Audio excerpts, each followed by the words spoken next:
Do you think 49-year-old Terrell Owens should be on the field? Hold on. Who's in your research department? Let's welcome to the podcast Brandon Marshall, 6-time Pro Bowl NFL player, wide receiver extraordinaire, entrepreneur, and now mental health advocate. He recently launched his new app, House of Athlete Plus, that's doing extremely well. Encourage you to check that out. In this conversation, we talk all things mind, body, his transition from being a pro athlete to civilian life, and even the crazy things that go down in NFL locker rooms. And he does have a special message for 49-year-old Terrell Owens. I hope you enjoyed this conversation as much as I did. Let's get started. Whoop. We're about to launch a 5-day-a-week show live, streaming live every day. Wow. That's hard. Streaming is hard. Well, instead of me going on ESPN, I can do it on my channel. Okay. Right? So yeah. Like I was doing a 5-day-a-week show on FS1, I'm like, I'd rather do it on my own. Exactly. So that's the same reason why I went to social media, because I would try and go on TV and they'd be like, oh, you're a young doctor. You don't know what you're talking about. We're going to have our people say it. I'm like, well, fine. I'll just do it on my own. Right. And it became really successful. What made you not want to do the FS1 or ESPN and then do it on your own? Well, one, I'm an entrepreneur. And two, I feel like we're overdue for a space where athletes can sit down and feel comfortable. True. It's really simple. You know, look at Skip Bayless, Damar Hamlin, dies on the field. Yeah. Okay. Brought back to life. And while he's still on the field, he's tweeting about the NFL and what they need to do because of the playoff implications. Yeah. You know, and you know, all the athletes were in an uproar. So those athletes that now no longer want to sit on Skip's show, where do they go?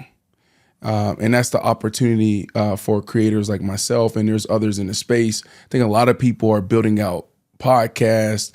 We're building out a platform, right? Like I imagine a world one day where I'm not in front of the camera. Yeah. Right. Hopefully in 2 to 3 years, right, we have several athletes as contributors and partners on our platform. How did you feel with the whole Damar situation when it first happened? One, I thought he was gone. And I thought he was gone because I've never seen on the field in my 13 years at the highest level in the NFL, played for 25, 26 years. I've never seen athletes cry that way, hug that way, embrace that way, right? And when they mentioned CPR, Yeah. I've never experienced any of that, whether on a practice field, game field, in a locker room, no sports setting. I've never seen that. And that's when I thought, you know, it was the worst. What was the sentiment around players as to what they thought happened? Or was there clear sort of knowledge about what was going on? Well, a lot of us at home didn't know. So it was a lot of speculation. Shady McCoy is one of our contributors to our platform. He actually played in Buffalo not too long ago. So really close to people in the organization still. So there's details that still haven't come out as far as like what was happening on the field, what was going on with him in that moment. They took off his face mask and all of that. And so like there's a couple of people that kind of knew what was going on, but wanted to respect his privacy in the situation. You know, he's a human being at the end of the day. So I think players on the field absolutely knew. Bengals, Bills absolutely knew. They wouldn't have handled the situation that way. Even the coaches wouldn't have stood up and said, we're not playing. We can't play, right? So it's pretty cool to see how the guys have galvanized. This has galvanized the guys. People have come together and still pushing the conversation forward of like, how do you make the game safer? Is there any other ways that we could, you know, lean into prevention? And then what can we do for players moving forward? Who was the first person that texted you when you saw that? Well, it wasn't a text. It was Russell Wilson. Wow. Russell Wilson tweeted, right? I was en route to go in studio to jump on our show and then watch the game live and actually start driving probably like 15 miles per hour faster because Russell Wilson, the way he tweeted, it was like, it wasn't just like prayers up for Damar. Yeah. You know, it was a little bit more, and I don't know his exact tweet, but there's a little bit more behind it. And I was like, man, like this doesn't sound good, right? You know, I'm thinking, and I was thinking, you know, was there a bone or something sticking out, right? Like, do you think it's more like a physical, right? Like something really gruesome and nasty, traumatic, not just like an ACL or a concussion, right? Although concussions are they're very a big serious, deal, but something that make you, oh my goodness, right? So this was significantly worse.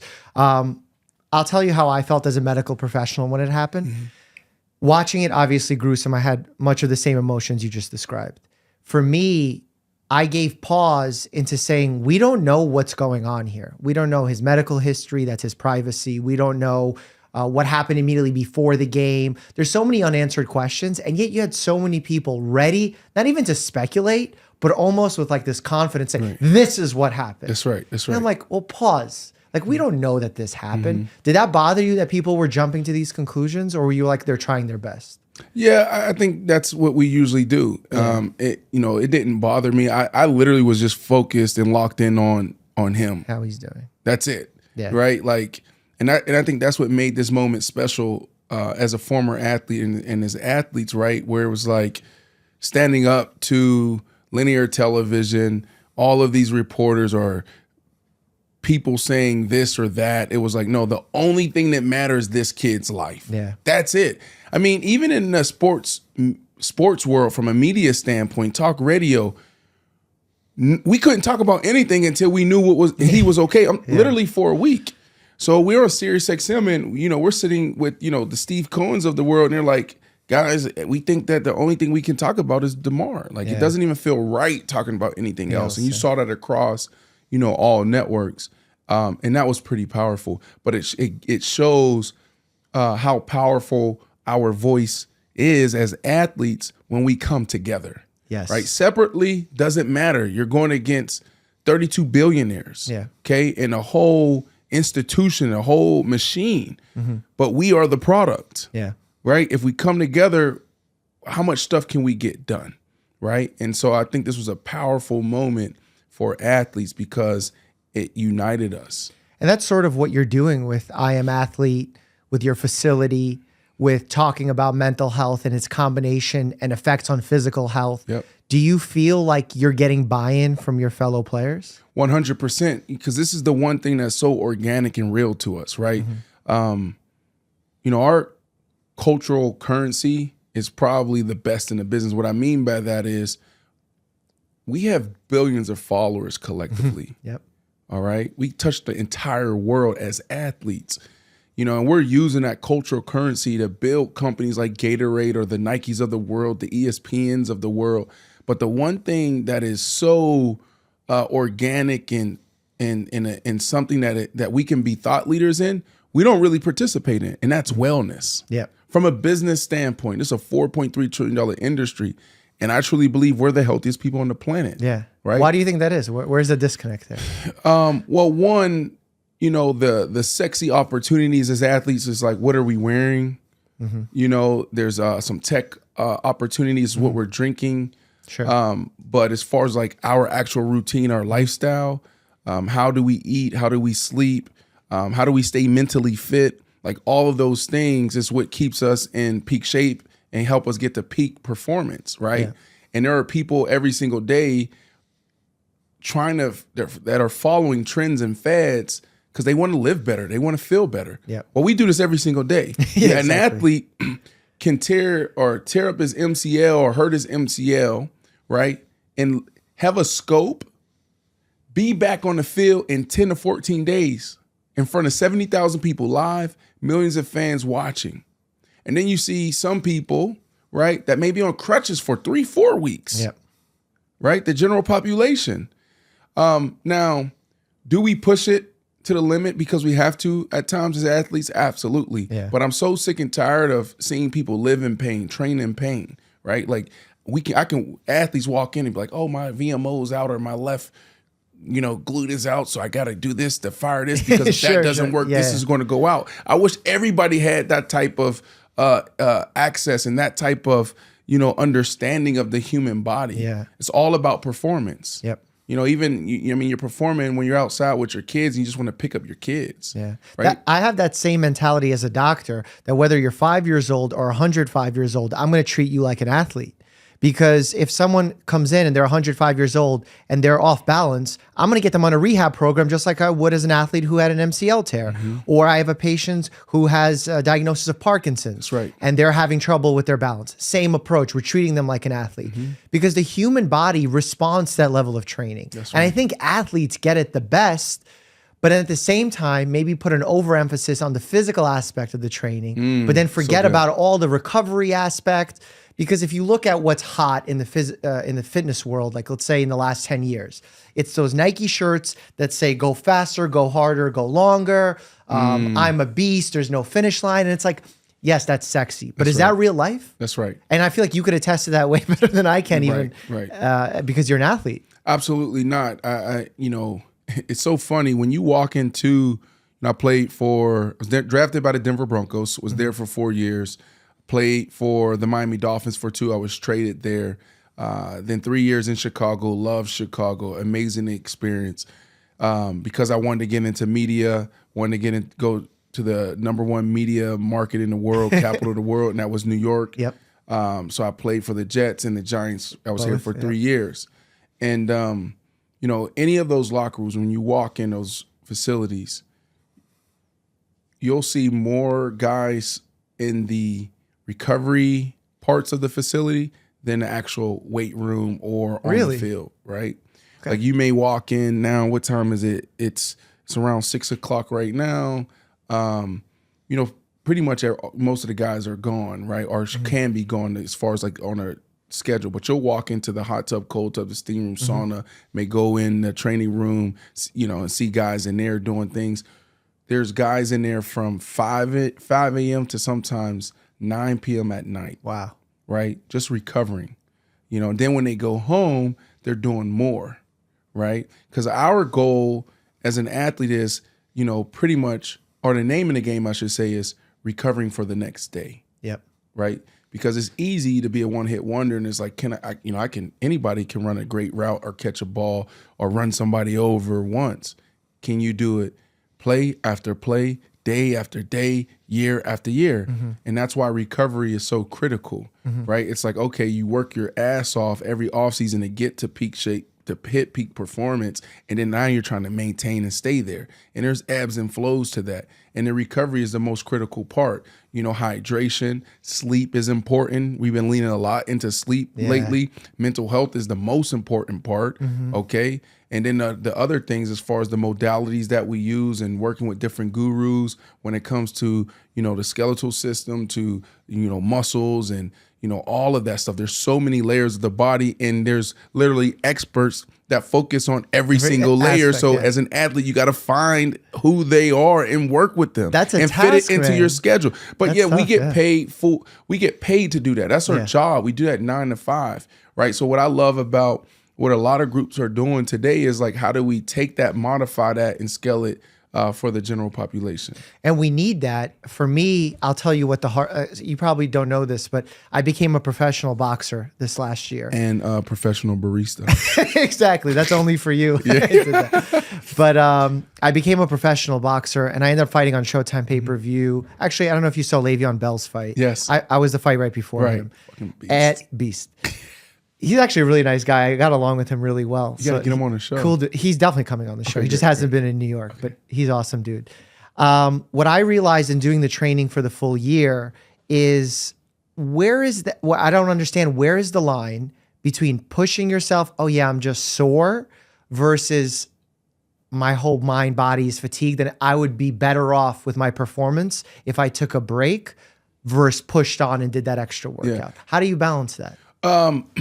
That's tough right now, but a lot of teams and a lot of leagues are leaning into that. Right now, we're starting to use data. We're starting to use GPS. So we're starting to track this stuff every single day. The problem is, you know, the players, we want that, of course.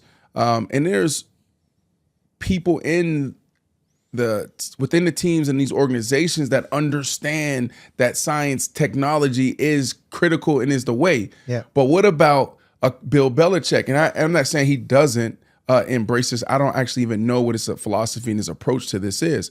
But he's been around the game. You can call him a dinosaur. He's still the GOAT, but like goat dinosaur. But he's a like hybrid. he's a dinosaur, like goat, like goat. goat. Whether a damn dinosaur or goat, goats and dinosaurs don't care about data and analytics. Yeah. Well, you does understand? he? I don't know. Maybe he does. But the Sean McVays of the world, they do. Yeah. You understand, these younger coaches that get it, the next generation.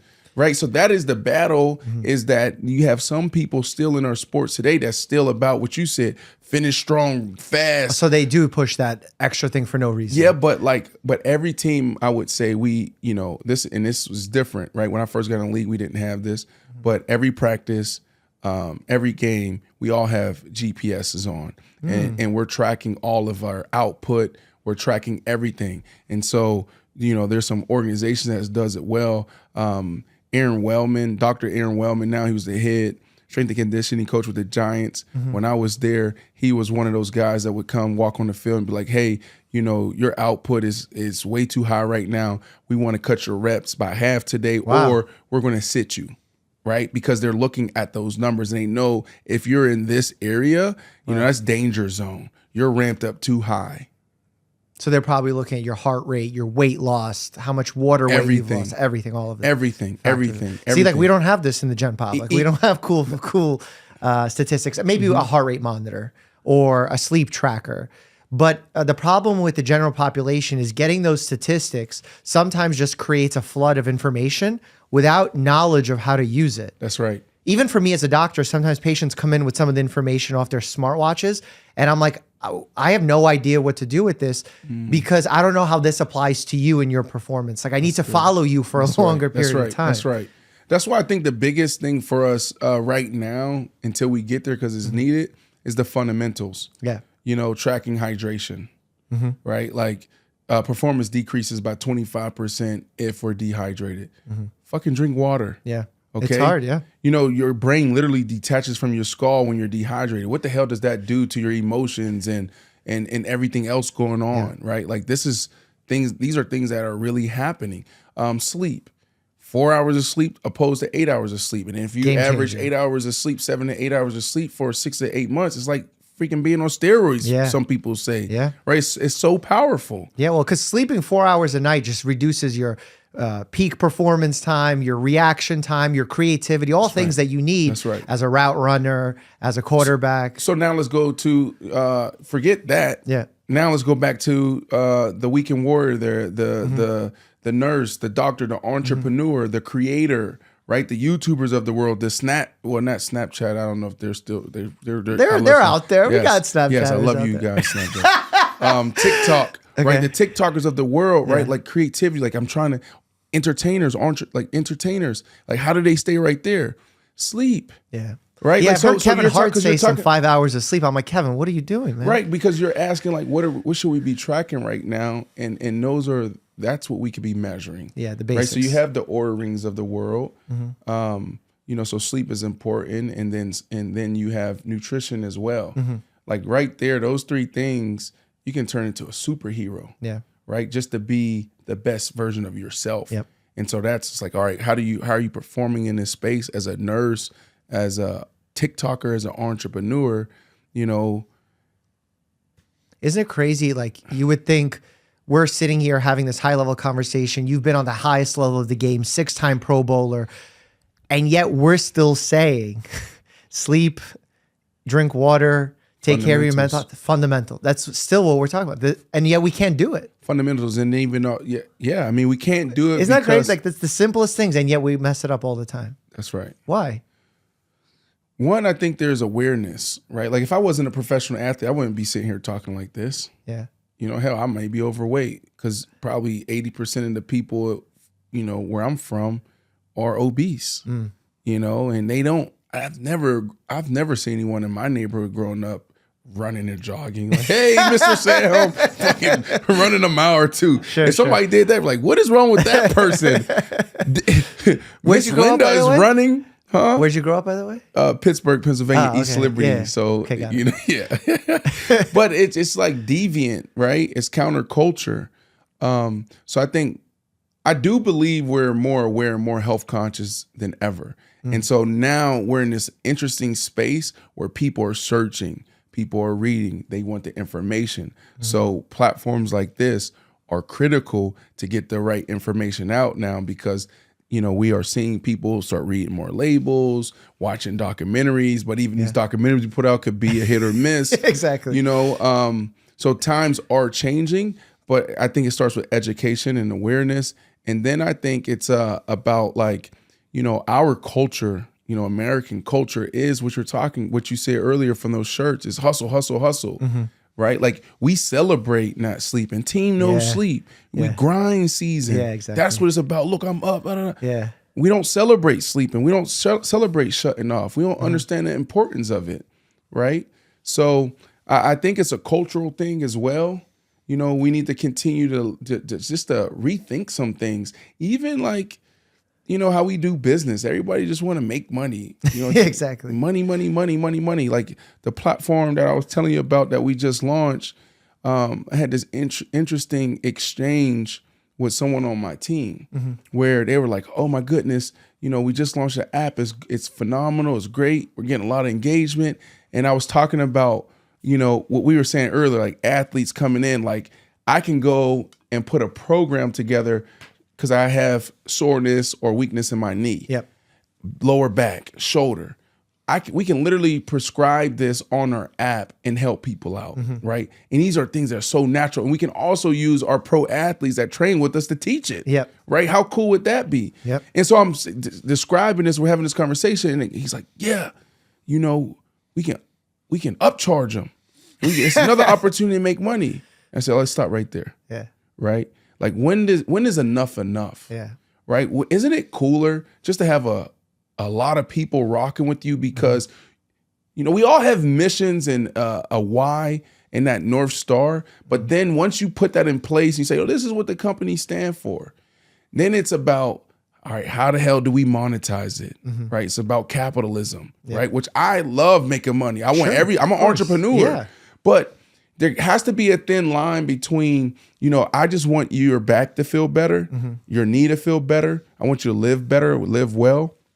And then how much money can I make off of you? Yeah. Like give it away. That's my thing with our company is give away as much as possible. Well, you want to create a community. That's right. That then you can all bond around the same things, and then that's mutually beneficial all around. That's right. That's right. As opposed to trying to nickel and dime and it's like basically being instead of dollar wise penny stupid, you're becoming penny stupid dollar unwise. So that's right. That's smart. Right. 100%. There's some people that's giving me things, taking care of me, and I've become like lifetime customers. It's like they do something different, new. It's like I'm there because I never forgot how you took care of me. That's lost on our generation. I feel like everyone wants some kind of even exchange. Like, you hook somebody up, you're like, oh, I brought you a client. They're like, oh, you want a fee? What fee? No, I want us all to succeed, man. Like, that's right. It's crazy. But that happens a lot, right? Probably in NFL even more. Yeah, this is a tough time for us right now. It's everyone has a brand. Everyone is trying to monetize and make money. I just look at, even like this platform, I believe this is great because when you do good, you get good. Yeah. So I love that you're successful, but because you're able to continue to feed people great information and take care of your community, because that information is critical. Because you can go on YouTube, Google, whatever, and some terrible pop up, right? Exactly. So I believe in, you do good, you get good. My vision is for our company to be sitting over $1 billion on a $1 billion valuation within 5 years, right? Because I look at that as more opportunity to hire more people, to bless more families, and also my crazy vision, and that's when we go 5 to 10 year vision where we're sitting on pay me a $8 billion valuation, is to give away $400 million to the mental health community. Wow. Right. Okay. Like that's my life. That's my financial goal. Okay. Right. Specifically that number. That's it. $400 million. Nothing else. Okay. Nothing else. That's my only goal. As an athlete, made $100 million in career earnings, right? We're doing some cool things in business right now. And my only financial goal is how much money can I give away? And that number that it was specific to me, I had this clear vision in 2014 of $400 million. Okay. So that's what I'm working towards. It was a 15-year plan. I got 9 years to go. Okay. Mental health community or mental health foundation because of your past experiences? 100%. Okay. I mean, I think that I think purpose is the most important thing. Sure. Right. And it's hard to find. Right. A lot of people are working, but they're not fulfilled. And if you find your purpose and you work towards that or work in that, then you're not like, you're just like living a life that is just filled with so much joy and so much just like, you know, it's just it's an amazing feeling. Yeah. If you want to find your purpose and you don't know where it's at, okay, look in your pain. Was that a strategy you used? That's how we get to the mental health discussion. Okay. Well, tell me about it. Tell So- me about your journey. Right. So in 2011, I found myself at McLean Hospital. You know, I was there diagnosed with borderline personality disorder, and I sat there for 3 months in an outpatient program. Dialectical behavior therapy, self-assessment, cognitive behavior therapy, mentalization therapy, one-on-ones with the great Dr. Gunderson. And I was there Monday through Friday from 9 to 5, right? And then from there, I would go train and work on my body. See, this is how the whole House of Athlete structure came together, right? Because I truly believe my 3 months were so amazing and transformational because I leaned in holistically, not just mentally. Okay, so I'm there for the mental part of it and mental health. But you didn't neglect your physical side. I'm training, I'm eating what I'm supposed to eat. Like, so I'm approaching my plate the right way. Just just simple stuff: healthy veggie, healthy fat, healthy protein, healthy carb. Right, 3-4 meals a day. Protein in between. So I'm on a routine, not just like, oh, I'm hungry. No, I knew when I was eating. Sure. Right. I had a community around me. So a support team, staff. That's huge. I was resting. I was shutting off around 10, 11. And Did you have social media at the time? Twitter. Okay. Twitter You was got the thing. angriest social media going. I know. Twitter was a thing. But even that, like, I really wasn't into social media until we started getting into business. Got it. Okay, so you took a little bit of time away from that. Yeah. The only reason I ask is because I feel like there's so much toxicity on social media. Oh, 100%. Because it's like hard to disconnect from that. You have to have boundaries there. But yeah, I was there for 3 months, and it totally changed my life. And that's where I found my why. And I realized that football was the platform, but it was not my purpose.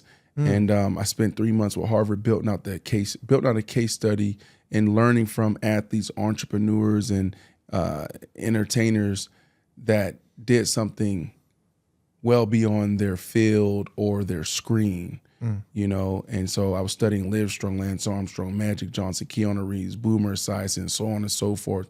And a couple people stood out to me, and what came out of it was content and commerce and pushing to this space. So that's how we got to this whole, House of Athlete thing, but it was in my pain, right? Sure. This thing that some people would say should break me or would break people. I mean, we lose people every day from suicide. Yeah. Right. And I looked at that and said, this is an opportunity to really tell my story and inspire people. So the goal initially was to raise awareness, because all, the athletes and artists and people that we see standing up today talking about anxiety, depression, it wasn't like that in 2011. Yeah. Like in my press conference, I stood up, I was like, we need to put faces to this. Yeah. Right. We need to walk the halls of Congress and look at how we're allocating this budget, because it's definitely not going to the people and going over here. It cost me $35,000 a month just to get the help I needed, just paying the hospital, and then another $15,000 in living expenses just to be able to continue to operate. Sure. Right. So those are the things we wanted to do. And I would say I thought it was going to take 20, 30 years to get to this place. Wow. From a mental health community standpoint. But man, it went from a taboo topic to an everyday conversation, and I'm excited about that. How do you think you got so much success from a program like this, and others do end up on the wrong side of things and do succumb to their illnesses? What do you think the game changer is there? Well, it presents itself in so many different ways. Every case is different. So I don't even think I'm capable of answering that question. Well, what worked for you? Yeah, well, it's that. So House of Athlete, here's our 5 pillars. Train, fuel, mental fitness, recover, and tribe. The fundamentals of that, right? So I think me leaning into the fundamentals and putting a routine around that is why I succeeded. Because now if you study Tom Brady, Serena Williams, LeBron James, and all of our top performing athletes, that the GOATs that we admire, it's the same thing. Yeah. Monday, this is what I'm doing. Tuesday, this is what I'm doing. They know when they're waking up, when they're going to sleep, and everything in between. From having breakfast at this time, this is what I'm having for breakfast, right? They know it.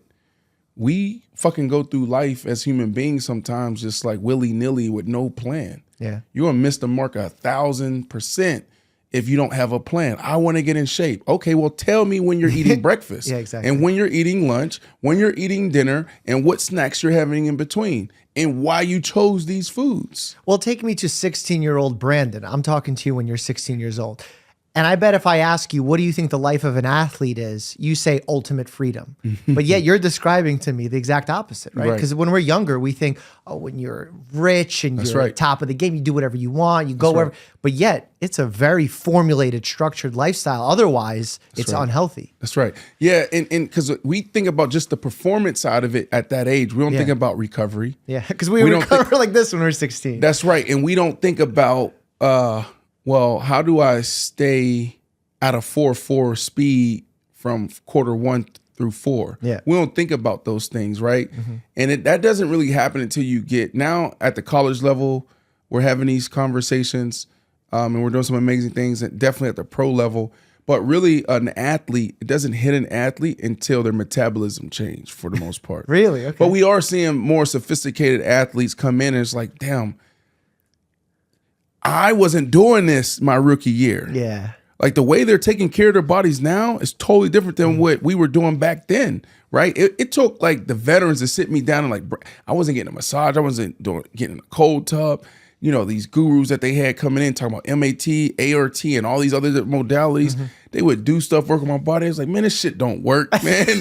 Like, no pain, no gain. Yeah, that was the mindset. Yeah. You know what I mean? Well, you were cutting pieces off your pads and oh yeah, and I'll still do that. Yeah, you still do that? I would still do that if I was playing. Really? Oh yeah, for sure. But what about the protection? You're selling me the whole recover, protect. Protection goes down, recovery needs to go up. Oh no! I gotta look good. Okay. You look good. You feel good. You feel good. You play good. You play good. You get paid good. That's Deion Sanders' quote, and I believe in that. And Tom Brady, even at, like I was listening to Tom Brady TB12 method and Greg, and people like, well, that's not for me. You know, I can't do that. That's Tom Brady. That's his DNA is different. No, he was saying like he bleed the same way that everybody else does. He just works his ass off to recover. Meaning, like he'll get hit. He'll have those bruises, and he knows what to do when that happens, right?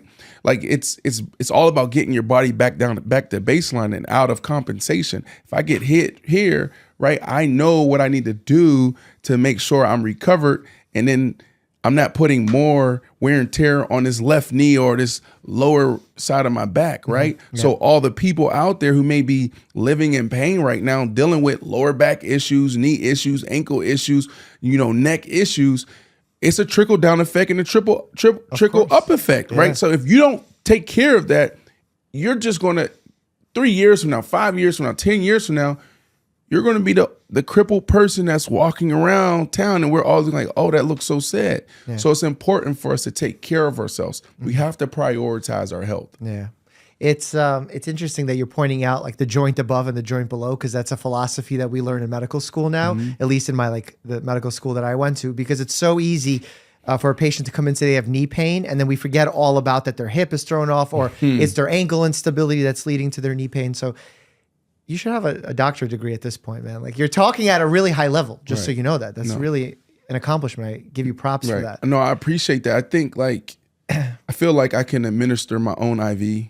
I've gotten so many damn IVs, okay, right? Now you're like, all right, because we're surrounded by doctors like you all the time, right? So when we sit down, osmosis, that's what you will say to me. I come in, I'm like, doc, like the younger me, I'm like, doc, this is actually really good, because it gets back to like, when we really start getting as an athlete. Yeah. So if I was a rookie sitting with you and I'm like, hey doc, my knee hurt, right? And you be like, okay, Brandon, and you start checking stuff up here. Who the fuck is this guy? It's weird. God, I hope my patients don't think this way. What? Because I'm like, my knee hurt. What are you doing up here? Sure. What are you doing? Yeah, I know what you mean. Yeah. I'm never coming back to your office, right? So what happens over time is like, that knee's not getting better. The knee's not getting better. Shit, doc, What were you saying again? You know, that might be year 2, might be year 3, year 4, whatever. And so you start educating. Well, Brandon, you got to understand that, you know, and this is where, you know, the doctors really separate themselves. There's a lot of people that have the science and have the skill, but can you communicate that to a patient where they understand it? Facts. So if you can talk to me and say, well, Brandon, trust me on this. I know you think that this is the problem, but this is just a symptom. We need to see where it's coming from. It could potentially be coming from this, right? Could be just trauma right here. Yeah. But it could be that your whole quad isn't even turned on because you took a hit from 2 years ago and it shut everything down. Now all of the force is going into your knee, right? So we got to get the force back into your muscle. So now you're not feeling this knee pain. So now I got to do TKEs. I got to do all this other stuff just to get this activated. But when you turn on the game, Lakers game, and they get that shot of LeBron in the tunnel, he's on a Bosey ball doing rubber band stuff. It's like, what the hell is he doing? Tom Brady doing all kinds of stuff. That's injury prevention right there. Yeah, and then it's also like, we can talk for days about this. I mean, I guess your audience, your 11 million subscribers they love and this. growing. Yeah, because if it was my audience, they'd be like, man, next. No, this is, like they want to talk about, like, tell me what happened when you played golf or played cards with Michael Jordan. Like, well, I mean, if you want to talk about that too, I'm down to hear about that too. Well, he didn't let me play cards, actually. Oh, why? But no, he was nervous about Huh? He was nervous about you beating him? No, he was nervous that I didn't have enough money. Oh, well, Michael Jordan has a lot of money. A lot of money. A lot of money. So my first year in Chicago, after my first game, playing against the Colts, home game, we win. I had 2 touchdowns, and I'm in Chicago, right? Like this is, to me, the biggest sports town, in our country. The Bears. And it's the Bears, the Bulls, the Sox, the Cubs, the Hawks. Like everybody's, like we got everything represented, and the fans are loyal, right? Yeah, big time. And so anyways, I get a call from one of my buddies. It's not Philly? Well, because Philly fans turn real quick. Ooh, you might have some Philly fans. No, because I used to be a Philly fan. Really? McNabb days, T.O. days, Pinkston days. I was a huge fan. You're not a fan anymore? I fell off watching football as much as I'd like because of this YouTube world, doctor world. So I don't get to watch as much as I'd like. But back then, I was a huge fan. Bro, I went to the Falcons-Eagles game. I don't like that. Why? Because you gotta find some time for you to watch some ball. So here's the problem: when you in life start getting more things to do, you start having to create priorities. What's important? And I was like, I wanted to become a boxer, so that took priority. I wanted to be a good doctor for my patient. That took priority. So you don't miss football? Right? I miss football like crazy. Are you kidding me? You do? Like even talking about the DeMar situation on like social media on television, I was like, man, I miss my fantasy days. Right. But Sam's you don't a big football fan. I'm always talking to him about it. It's hard for me to watch football and not talk about football. Why? Because of what you just said. Oh, because you miss it. Yeah, like I gotta really be intentional on like my schedule and. I'm going to ask you a hard question. Okay. Do you think 49-year-old Terrell Owens should be on the field? Hold on. Who's in your research department? What do you mean, right here? This is me right here. You? Do you see any notes? Here's what I would say to that. This is going to be a very politically correct statement.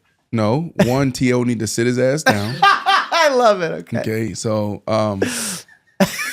no, he doesn't need to be playing.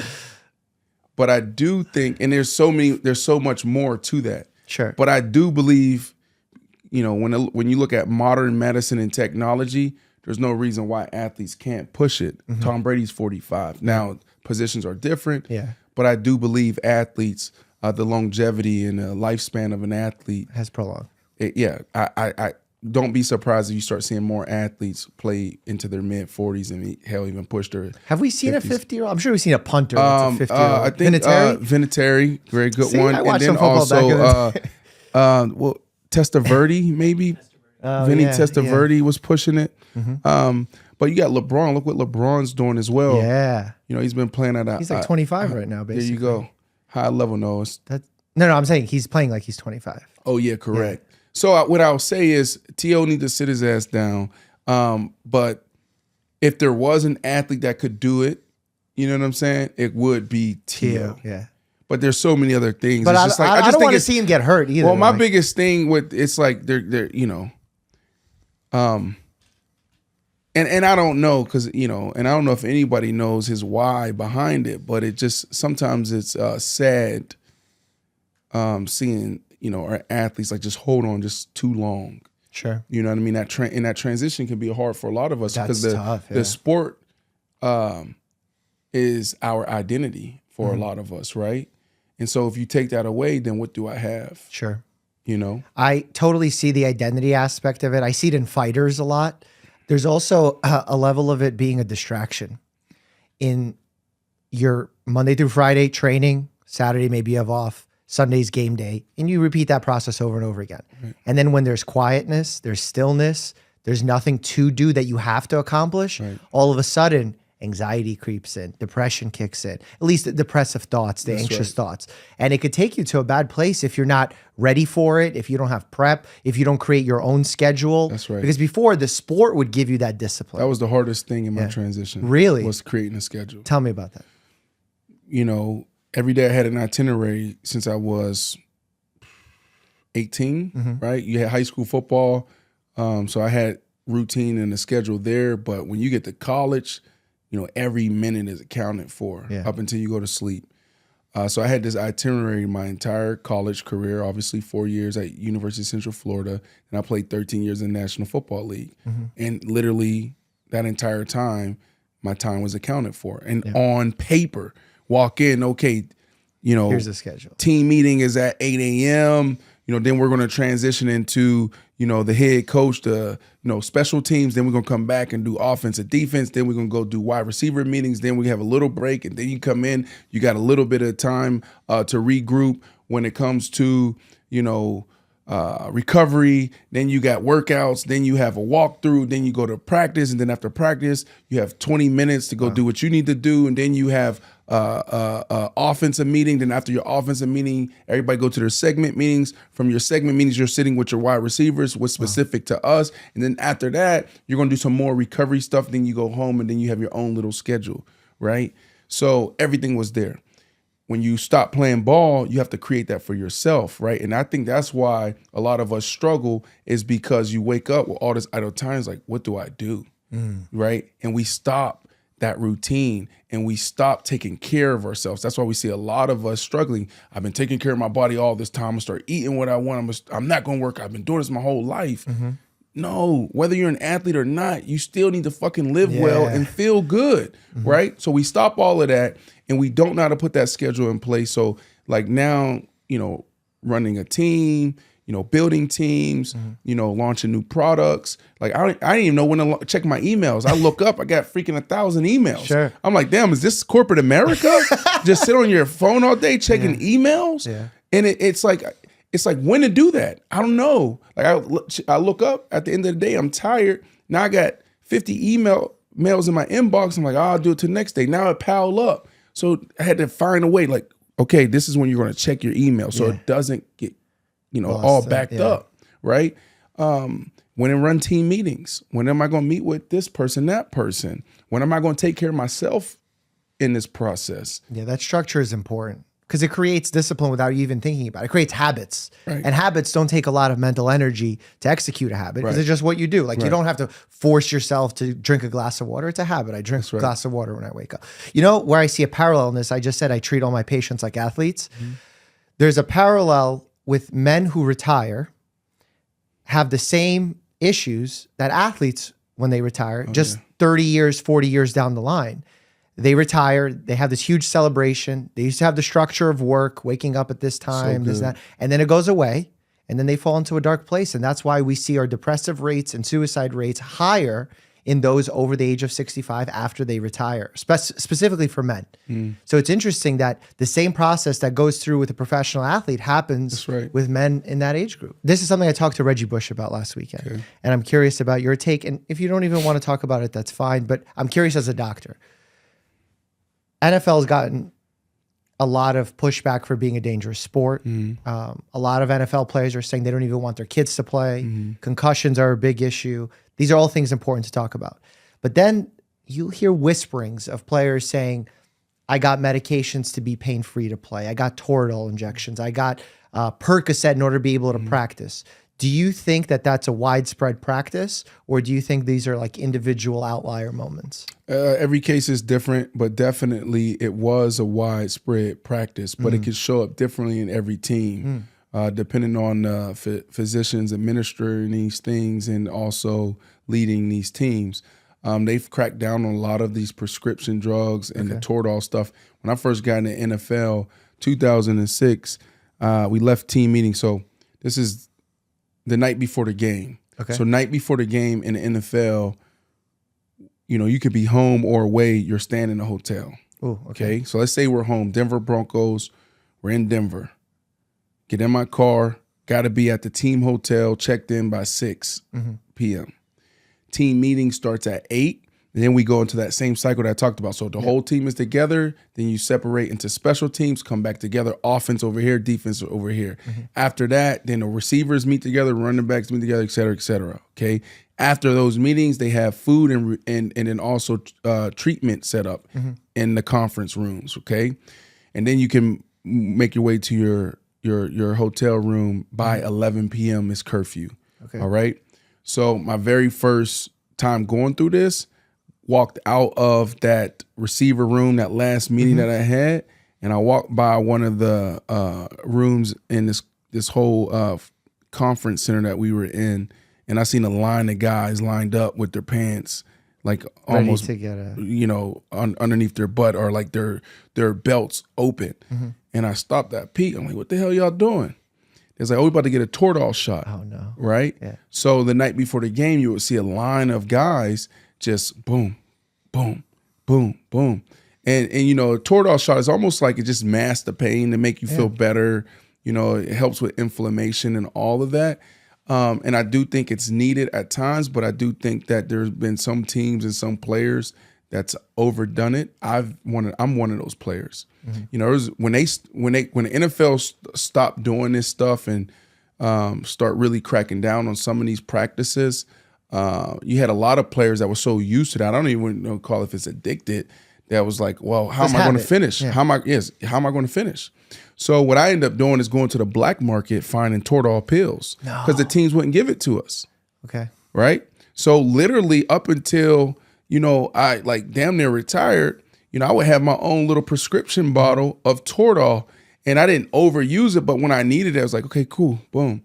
And then another story, right? And these are just real. And I think it's important to talk about these things because for the next generation of players, right? Because if you take care of yourself and you recover, you do more preventative work and there's new things that you can do out there, you won't get caught up in that cycle of pain. And then some players, you know, now we're talking about a lifetime battle with addiction, you know, depression, suicide. It can get really bad. But playing for the Chicago Bears, really wanted to play in this Sunday night football game. I think the 49ers going into their new stadium. It was going to be a wild night. The week before, I hurt my high ankle sprain.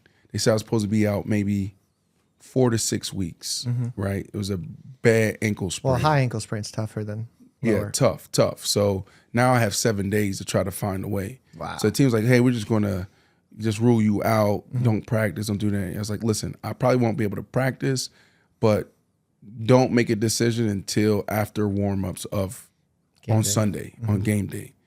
So it's like, okay. So like I got art therapy coming in, like with Dr. Dennis, you know, doing some cool things there. And, you know, I'm soft tissue work, ice, heat, probably screaming like and everything. And doing everything, right? And so I get out there and right before everybody was gonna come out to warm up, I went out there and the general manager, the coaches, everybody was there. What I did before I went out to that warm up, I took like 4 pain pills, 2 Toradols. Oh my God. Like I was high as hell on the field because I really wanted to play, right? So I go out there and I actually look pretty good. Well, yeah. I ended up scoring 3 touchdowns. You probably forgot you had a leg because you took... Right. And I end up scoring 3 touchdowns. I know we're laughing at it, but that's really bad. Like we don't want to do that. But it's a great story to highlight like where some of our athletes can potentially be. Do you think like you're Did I tell you I scored 3 touchdowns? Yeah, I mean, you didn't really acknowledge that. I'm going to acknowledge the fact that you're the highest how fucking good Pro that was. Can you acknowledge before we even do that? Can you acknowledge how good having been on one leg? All right, I'll tell you what I thought you were going to say. 4 to 6 weeks. I thought you were going to say you jumped and you realized you couldn't walk. I thought that's the story you were going to. No, I scored 3 touchdowns. That's impressive. One of my greatest catches. But again, we're laughing, but we're not encourage right. this behavior. No, but my curiosity comes from, did you think that using those substances, like basically, were you counseled on the risks every time those lines were there? You think players knew what they were doing, or they just were like, oh, this feels good and the doctors are doing it, so let's do it? Or they knew that this was had drawbacks? Yes and no, right? Like, and like I said, it depends on what team you're on and who's the physician, right? Yeah. You know, some of the, a lot of the doctors actually, they'll go and say, okay, this is, what is it? Naproxen and Celebrex and all these things. Like, look, whatever. All these anti-inflammatories. Yeah, right. So like some of the doctors will hit it, but it's like fine print. Like think about like the fine print when we buy things or whatever. Of course, yeah, you just it's kind of like that type of deal. It's like on the radio when they like just yell know, like 5 sentences. And sometimes it's just like one of those things like, hey, here goes some Naproxen, here goes some Celebrex, and it's not even a conversation. By the way, this is probably, doesn't matter to say now, but your Toradol pills are not that much different than ibuprofen. Yeah. It's only different when it's injected because it's a little faster acting and absorbs a little better. But otherwise, you were just taking a bunch of ibuprofen. Oh, nice. So you weren't even doing anything that crazy. Expert, yeah. Doctor expert. But the problem is when you're popping 2 or 3 of those pills for an entire year or a couple when you're years doing in a it row, consistently, the kidneys suffer. And you know how I got off of all this Celebrex? You started sleeping well? Never. Keep going. You started eating well? There you go. And you focused on your mental nutrition. health? No, just do nutrition. That's it. So like the name of the game, like sickness and disease live in what? Inflammation. Sure. Right? A lot of it. Oh, absolutely. Right? So, I mean, that's whenever there's inflammation, it means your immune system's doing something. So that's usually a problem. Correct. So we need to fight that. And a lot of times we don't understand, like every time we put something in our mouth, our body's having a chemical reaction, good or bad. Right? So even a piece of chicken or whatever, like you got to understand your system and how these things react, how your body reacts to anything that you eat or drink. And so I went through like this extreme testing where, I went through some tests, blood tests, and understanding what foods work for me and which foods don't. And I went from before this plan taking me an hour to 90 minutes to warming up. Right, you know how you get on a plane, you have your socks on, you take them off, and you can see the pitting edema and all of that sweating. Probably eating a ton of sodium and stuff. Correct, all of that stuff to clean up my plan, my nutritional plan, eating better, right, and all that gone, and going from 90-minute warm up to not even have to warm up at all. Wow, right, and I picked up on that plan from the locker room. Ricky Williams and Ronnie Brown, they were eating just like some stuff. I'm like, why aren't you eating the stuff that they cook for us? Like, oh no, we got our own little chef, and this is our plan. I was like, okay, cool. And they connected me with the guy, and it was phenomenal. It was it's Sarah Melman diet, but it's Dr. Leon who runs it now. His mother passed, so they do some great things down there for a lot of athletes. Well, for the people that can't afford their own chefs that are listening and maybe can't get the testing done, like all these things. But you can now. It's more affordable now. There's companies but foundationally, if you go back to what you said, those things, you're going to get those benefits. Right. Like at the end of the day, like the 1% to 5% benefit that you needed to be the pro athlete, most people don't need that 1% to 5% benefit. That's right. They need the foundations to be good. Because what I see in my practice, and I see this by the hundreds and thousands, is the people that need improvements by 50% just by changing the 3 things you talked about. There you go. Yeah. And then also, like what I said earlier, what's a healthy veggie? Yeah. A lot of people don't even know what a healthy veggie, a healthy carb is, or like portion control. Sure. It's like sometimes we eat the right foods, but we're eating way too much. Right. So it goes back to what you're saying, the fundamentals. Exactly. I agree. And that's what my whole mission is. My whole business is built off of the fundamentals. That's what athletes master. But then you have other athletes that may come in a locker room, right?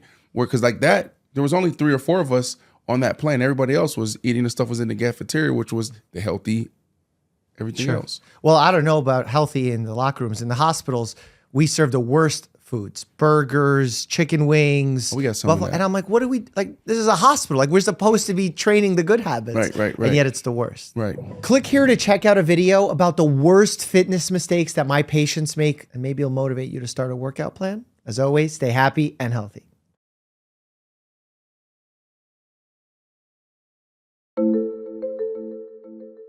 I live in a world that's not made for me.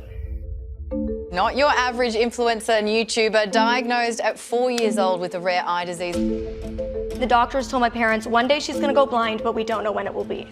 I was slowly losing my vision, and then at 14, I very quickly lost the majority, leaving me now only with light and shadow. My disability has given me so much. Yes, it is taken from me, but is also given to me. I am good as I am. What I would suggest to doctors is what my doctor eventually did. She sat down with me, and she said, "Can I ask you a question?" I said, "Go for it." She said, "Do you actually want to be cured?"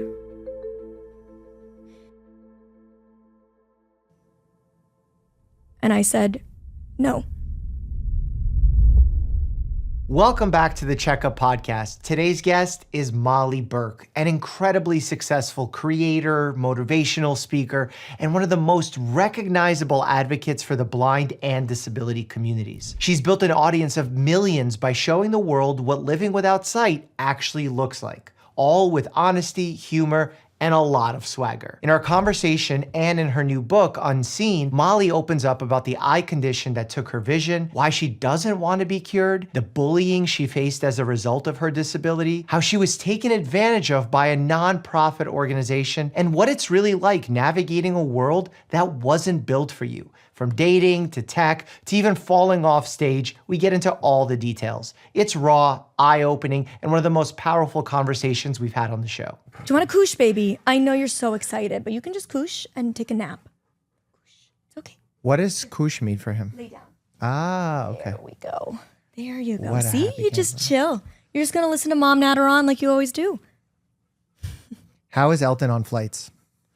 He's good. I mean, I swear the planes are getting smaller and smaller. Yeah, it's because they're trying to get the profit higher and higher. So our So, space shrinks. Yeah, in it's like I proportion. try to do like premium economy when I Yeah. can, which is definitely really helps. Mm-hmm. It's easier when I'm traveling with somebody like my partner because then I have the leg room for both of us that Sure. he can use up. When I'm flying alone with him and I need to make sure he's just in my space, it's definitely Yeah. tight. And I just pray I get a dog lover next to me. That's my question. So I've flown with Bear before because Bear was a hospital dog. So when I would bring him to the hospital, he qualified as an emotional support animal. But then they removed emotional support animals from planes. And I just remember the few times that I did take him, people were either all obsessed and wanted a pet and it was Yes. disruptive because of that. Or the flip side where they said, you need to swap my seat. I'm not sitting in the vicinity of a dog. Yep. I remember, and I would get Bear his own seat as well, just to make it even a little bit roomier for him. And his tail touched a gentleman that was sitting next to me who started yelling and saying, a German Shepherd attacked me before, and now I feel like this dog is attacking me. And I'm like, sir, he's not even facing you. He wagged his tail. How is that an attack? Yeah, no, I mean, I've been a guide dog user for 18 years. He's my fourth guide dog. So I've experienced all sorts of stuff traveling all over the world with them. And it's exactly what you're saying. People are either like, oh my God, I hope I'm next to you. Or they are like so grumpy, so irritable. And it makes me so anxious now when I travel, Right. especially when I'm alone, because I can't even see necessarily when they approach to sit next to me. Right. So it's like I can't gauge at all what their facial expression is or what their energy is going to be like. And sometimes they sit down and don't even notice him because he's so quiet and he's black. So like on the ground, because I pre-board, they like won't even notice he's there. And so I have to be like, just so you know, there's a dog down here. And then sometimes They they're all like, step on oh him. my God. And so it's like you get all sorts of reactions. How do you use this an opportunity to educate us of how we should act when there is a service dog on a plane, in a supermarket? Should we avoid petting at all costs? Should we inquire about the dog or not at all? The best thing is to just pretend it doesn't exist. Got it. Essentially, my guide dog is what a wheelchair is to somebody with other kinds of mobility issues. Right. And so it's like the same way you're not going to go up and like start their petting wheel- their wheelchair or Right. like pushing them, which please don't. Like that's an extension of that person's body. Yeah. Don't touch it. That's the same as my dog. Like, yes, it is a dog, but it's not a pet when it has the harness on. It is a piece of mobility equipment. And so the best thing is to ignore them completely. I understand for dog lovers, that's very difficult. So the next best thing is like, you can ask me about it, but don't interact with him. Sure. So like, don't even make eye contact. Don't make kissy sounds. Don't say, oh, you're so cute. I know I can't pet you, because you're distracting him, which is the reason you can't pet him. Yeah. So like all of those are forms of distraction. Squeaking toys at him at a toy store, like all of those things distract him just as much as petting. Yeah, makes sense. It's been several years since we last talked, since you've been on the show. Very excited to have you back, obviously. We last played Operation and you asked me embarrassing health questions. Correct. Time flies so quickly because I'm saying a few years ago, but that's 2019. like, yeah, 6 years ago. Yeah. Almost half a decade. What has happened in your life in the last 6 years? What have you been up to? A lot. Okay. I have a book coming out. So Right, I've spent unseen. 2.5 years, labor of love. I did not have a ghostwriter, a co-writer. There was no AI. So Thank God. that was like, Talk to RFK, please. I did it all on my own, and it was harder than I ever anticipated. What was the biggest challenge that made it so hard? Editing was much harder than writing. Okay. Writing was cathartic. It was just like a free-flowing expression of these stories that have lived inside of me untold. And I was finally able to like get them out, and it was like freeing.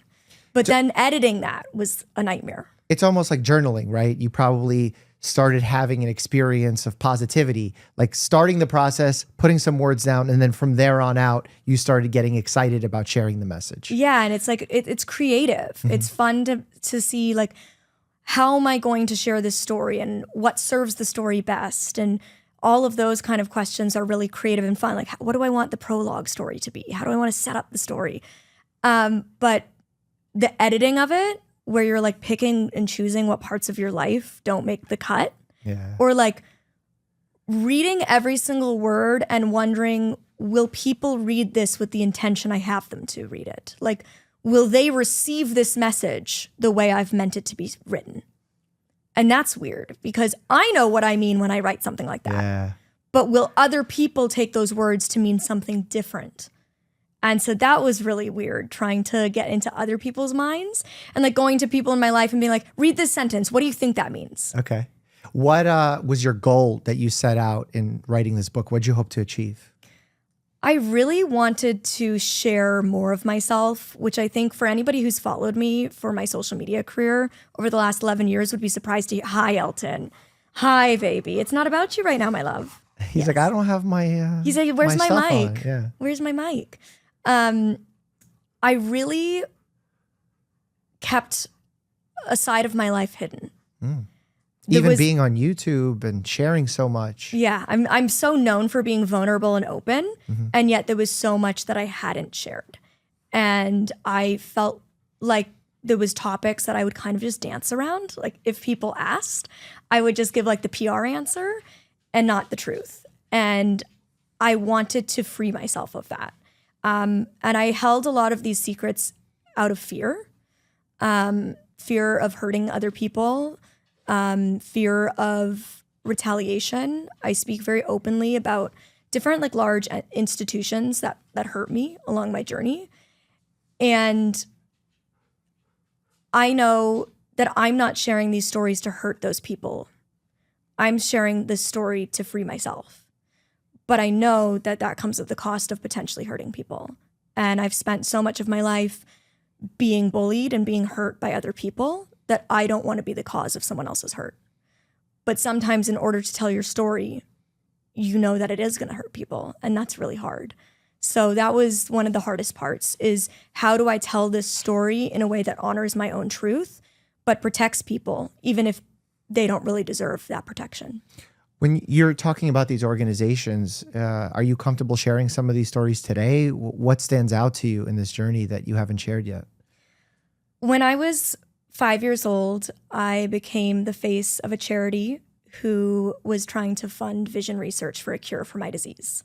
So as soon as I was diagnosed with retinitis pigmentosa at 4 years old, and my family was told she's going to go blind and there's nothing we can do to stop it,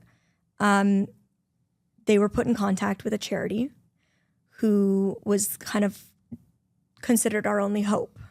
And they told my family at the time that they believed I would be cured in 10 years. That was 1998.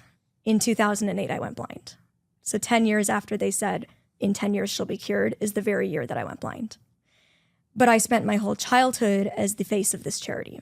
When I was 5, they asked my parents, hey, we need a cute little kid to come to our big fundraiser and like do a little moment on stage. And it was meant to be a one-off thing, but I loved the stage. I grew up wanting to be an actress and a performer. So for me, I was a little kid who loved the limelight. I loved having a microphone in my hand and getting to perform. And that's what I viewed it as. But eventually it became this thing where every single campaign I'm facing, I was literally the poster child. I was on all the posters, all the pamphlets, the photo shoots. I did all the PR press. I was on TV at like 11 years old and doing all of these fundraising events, standing up in front of donors, telling them why it was so important that I be cured. Mm-hmm. And then I went blind. And they didn't cure me.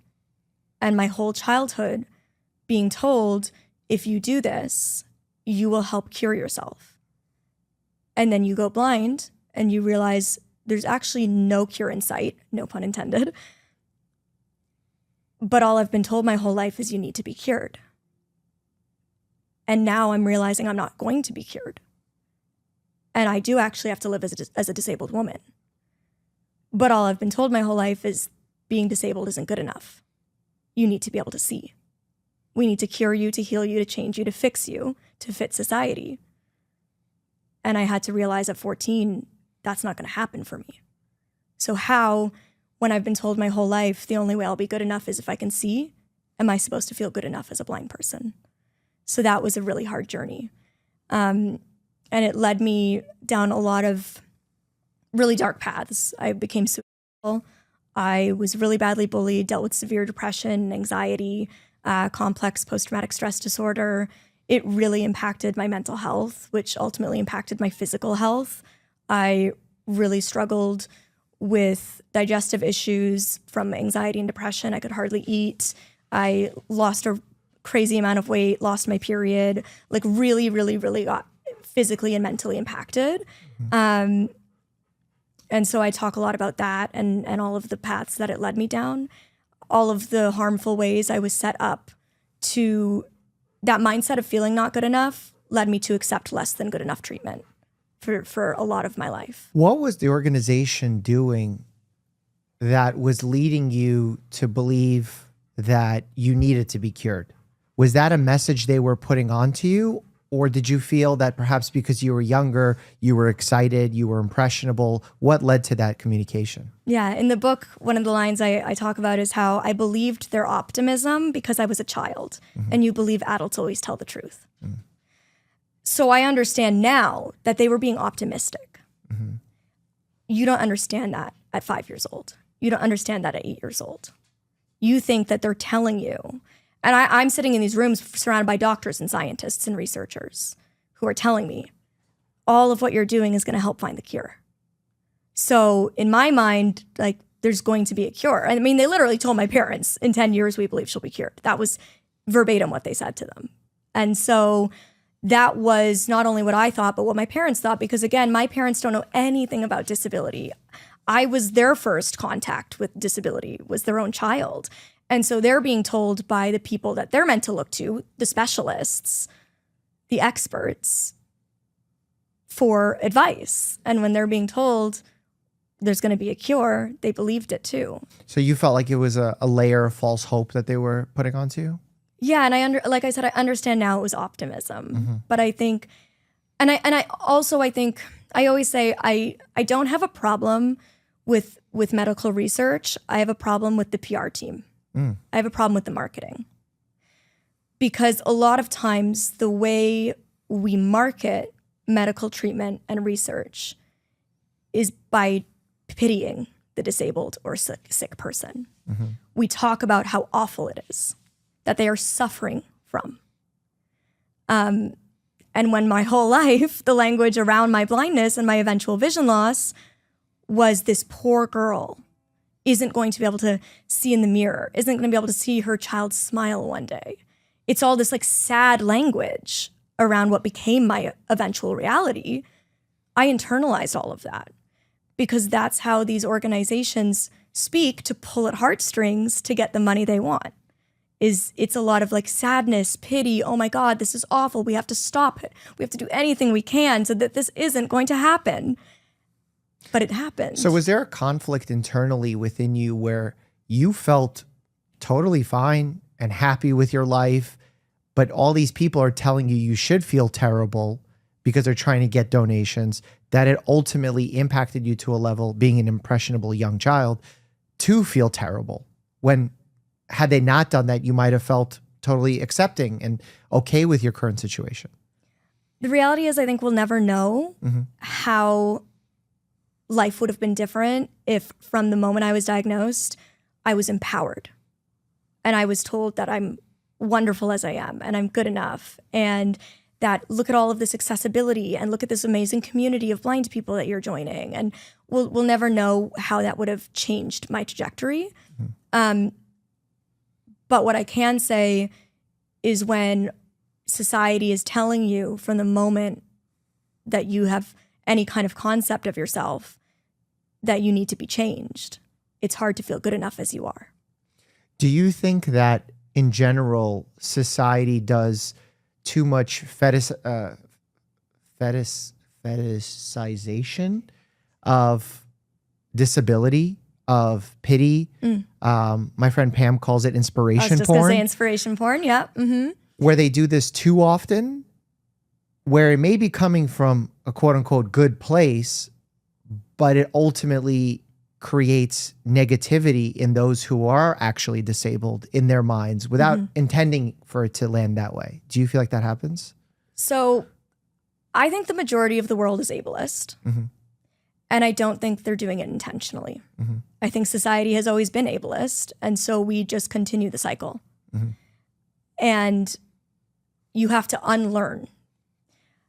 And a lot of I always say the way in which we are lucky as disabled people is that where things like racism and homophobia are rooted in hatred, ableism is rooted in ignorance. And ignorance is much easier to combat than hatred.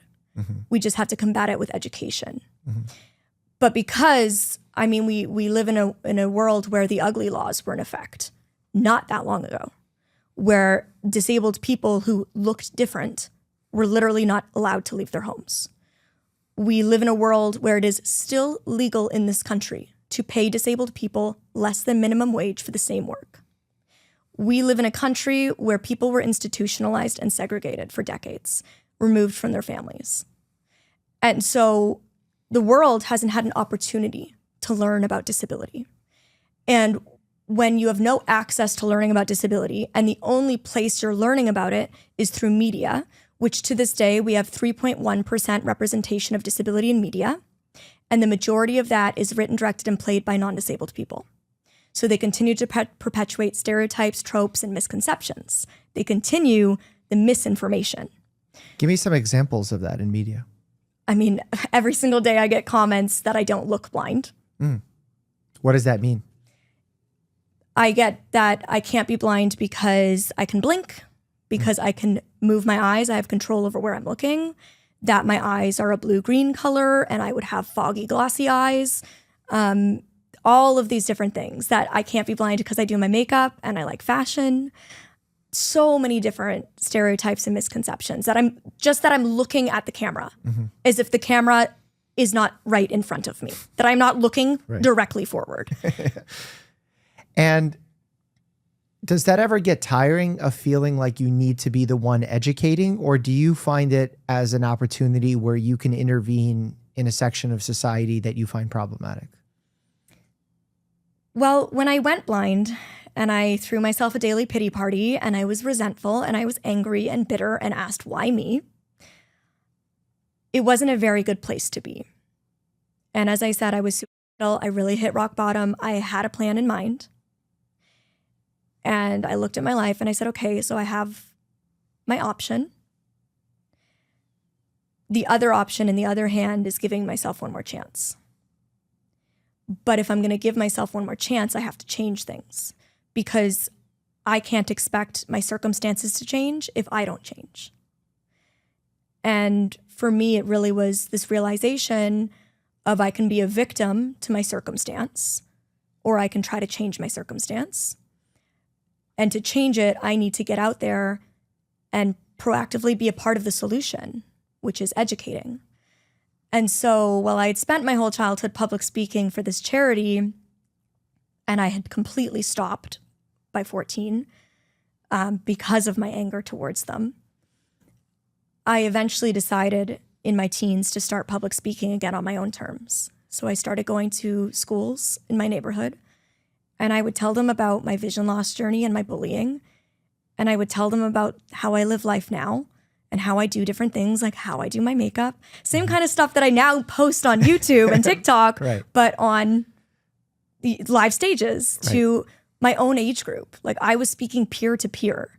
I actually went on a reduced school schedule. So I only went to high school 2.5 days a week. And the other 2.5 days I would be touring speaking. And it was empowering, feeling like I am a part of the solution. I am not a part of the problem. I'm not a victim to the problem. I'm being a part of changing it. And that was really empowering for me. What moment do you remember from that time where you lost your vision? Was it an overnight change? Did it happen gradually? What was your mindset at that point? So with RP, the two symptoms that are common across all forms is night blindness and tunnel vision. So I've been fully night blind from birth. And then the tunnel vision, you slowly lose your peripheral. So it's like goes from having full degree of vision to looking through a toilet paper roll, then a straw, then a pinhole. And it just closes up. And then every other symptom diversifies across the spectrum. So the way that my geneticist explained my disease to me was that saying the word retinitis pigmentosa is like saying the word cancer. It's just a general disease name. But what kind of cancer will determine a lot. And so what kind of gene mutation you have determines a lot. I believe at this point there's over 100 known genes that cause RP.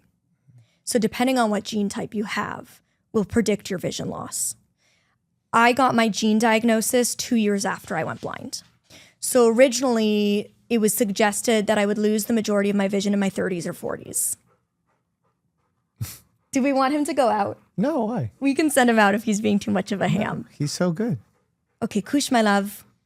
He might need water, actually. That might be it. Kush. Sam, do you mind grabbing him a water? He's a happy camper. Yeah, Sam will grab him some water. thank you. So you were telling me? So it causes, those are the two symptoms. 2 years after you got Right. the genetic. So at 16, we finally got the genetic diagnosis. My blood was sent all over the world. It was finally diagnosed by Columbia, and it's Tulip 1, which is one of the rarest forms of RP. And it is known to cause significant vision loss at a much younger age. So you lose the vision faster and younger, which made sense. We then understood why I had lost my vision so young and so fast. And in my case, it took place over about 6 to 8 months. Now, throughout my childhood, from the time of diagnosis, I was going in for regular checkups to an ophthalmologist at Sick Kids Hospital, who would run tests every 6 to 12 months to determine like the trajectory of my vision loss. And it would plateau, and then we'd have a dip. It would plateau, and then we'd have a dip. But it was over the course of about 6 to 8 months of my grade 8 year. So I was 14, where it was a very steady, fast decline. And in that time, in my central vision, I lost color. So all dark colors just looked black. All light colors just looked white.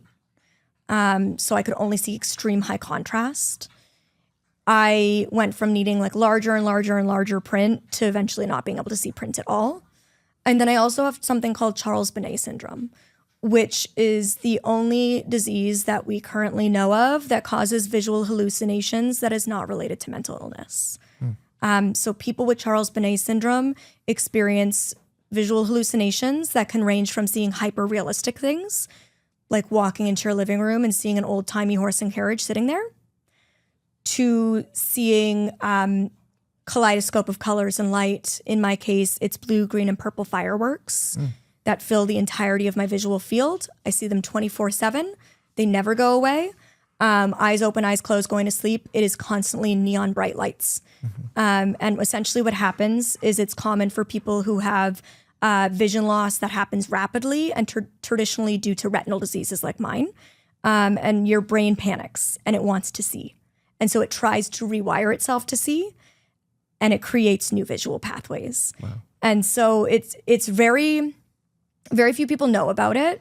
And it's really important to raise awareness about it, because not only do a lot of people living with retinal diseases start experiencing it and not say anything out of fear of the stigma that comes with seeing things that aren't there, but also a lot of elderly people are misdiagnosed with things like dementia because they're actually just experiencing Charles Bonnet syndrome related to something like macular degeneration. Wow.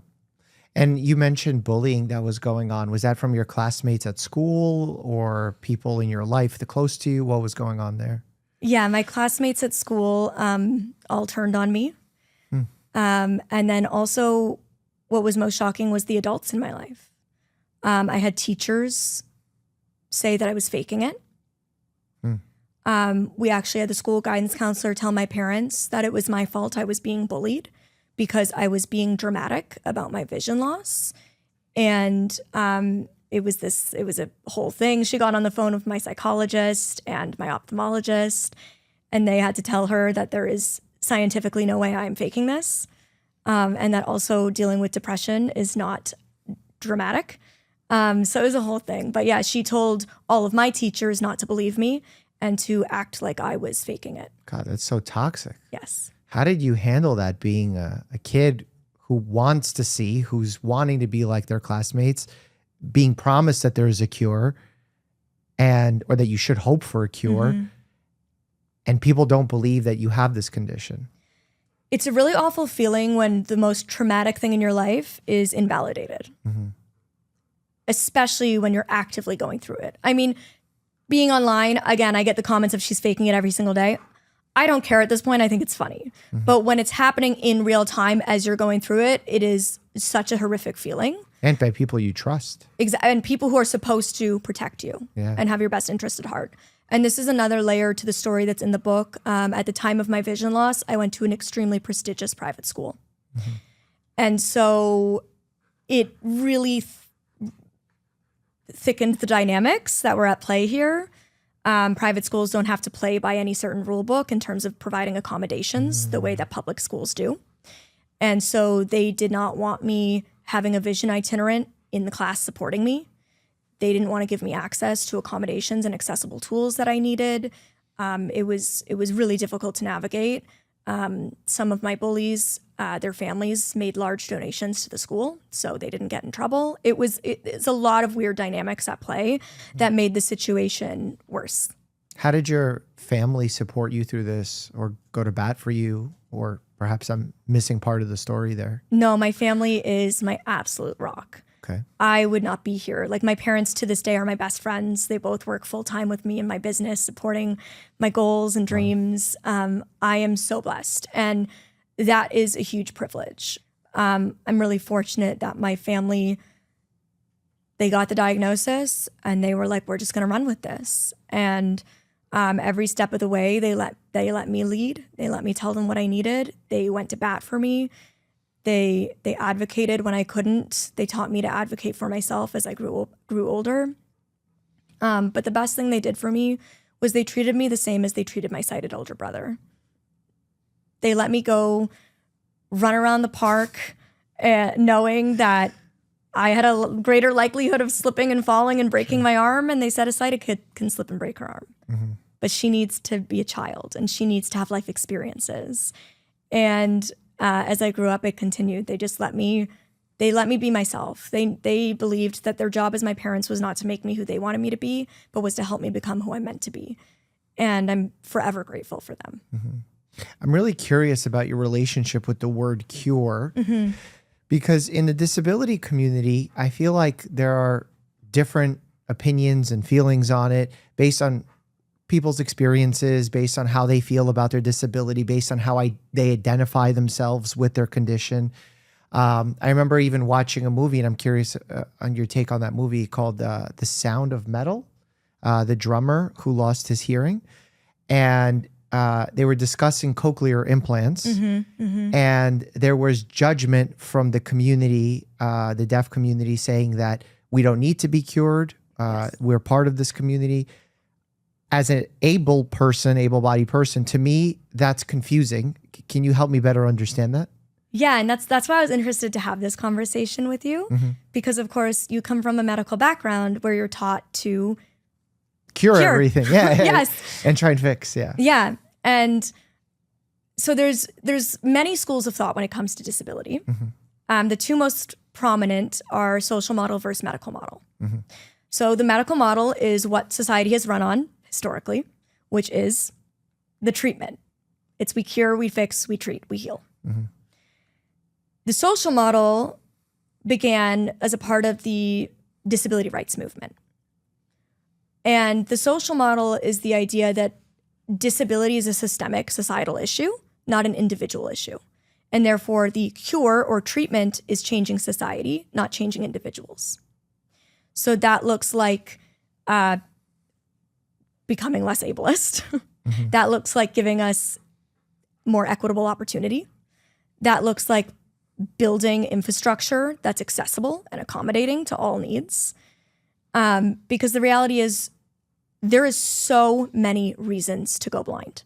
Just as one disability within the spectrum of disability, there is so many ways you can go blind. What would treat RP is not what would treat somebody with retinopathy of prematurity. What would treat ROP is not what would treat somebody who has a severed optic nerve due to a traumatic accident. So curing or treating blindness is really complicated and ridiculously expensive. And thus far, we've not had any major breakthroughs. And that's just one disability. Then we think of people in wheelchairs, spinal muscular atrophy, muscular dystrophy, paralysis, tethered cord syndrome. Like there's so many reasons to need a wheelchair. And then beyond that, there's people who need it because of POTS. There's people who need it because of MS. There's people who need it intermittently. Like it's such a spectrum. So when we try to cure all of those people with medical intervention, we know it's pretty unlikely. But if we build a world where every building has ramps, has automatic buttons, has braille labels, has large print that's high color contrast, all of a sudden I'm not disabled because I can access that space independently. I don't need help. My disability is not that I can't see. My disability is that I can't be as independent as I am capable of because society does not allow me to, because it's built for people who can see. And so I am not against continued medical intervention. I'm against that is the best solution.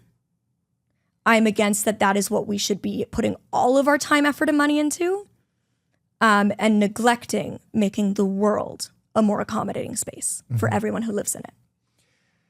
I frequently get into a conversation with the behavioral psychologist in my medical practice, where we talk about bullying, and he says, similar to your message of how children that are bullied don't need help with resilience. They don't need to take a Taekwondo class. They don't need that. We need to approach the situation systemically. We need to make sure that there's a reporting system in place, something that the teachers can do to act upon bullying, to change how we discuss bullying in society in general. To me, I think those are very valuable. I think we need to make systemic change. And in fact, I think I try my best to approach most psychological, physical health conditions in that same way. But I think that there's a potential benefit to also instilling resilience, to doing Taekwondo training, because there's probably no harm in that. And there will be other benefits outside of the bullying perspective in helping someone get fit, get stronger, learn about their body. So how do we find this balance where we seek to create medical solutions for problems that can arise, and at the same time improve society to essentially evolve? Because that's what we need to do with all these scenarios. I agree with you. I don't think it's this or that. But historically, it's just been this medical model. Got it. It hasn't been this or that and that, you know? And so it's about bringing the two together.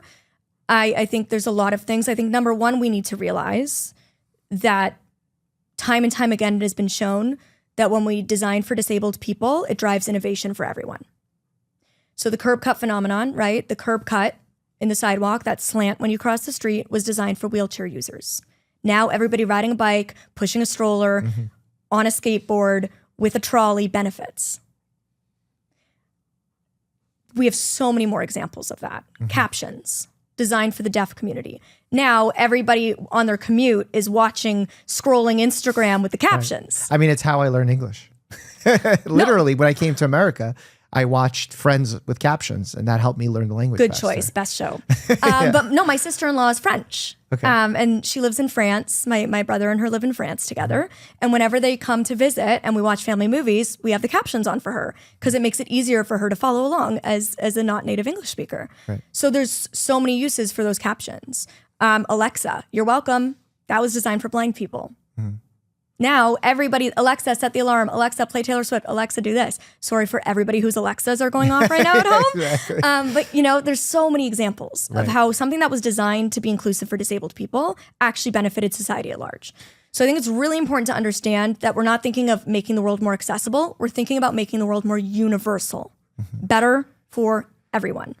And that deserves to have budget allocated. That deserves people's time, money, attention, and energy. Now, are you talking about this scenario in terms of improving systemic resources, making things more universal from the time you were diagnosed, or even still to this day that you don't feel like there's enough emphasis or budget placed in this space? I mean, there definitely isn't. Right now, it's currently looking to be rolled back, the mandate for accessibility in buildings. So, as I said, right now, we still live in a country where it is legal to pay disabled people less than minimum wage. And we know minimum wage is not even a livable wage. So to pay them less than that, we live in a world where government assistance for those with disabilities is not only being jeopardized, but is still not livable. Disabled people are in systemic poverty, are not able to get opportunities. We look at the unemployment rates. 80% of disabled people in this country are employed. 1 in 4 Americans are disabled. So it is a huge problem. And a lot of it comes down to fear. I think, it's important for everybody to remember that disability is the only minority community that anybody can join at any time. The majority of disabilities are acquired through age, accident, or illness. You are temporarily non-disabled. You can join us at any time.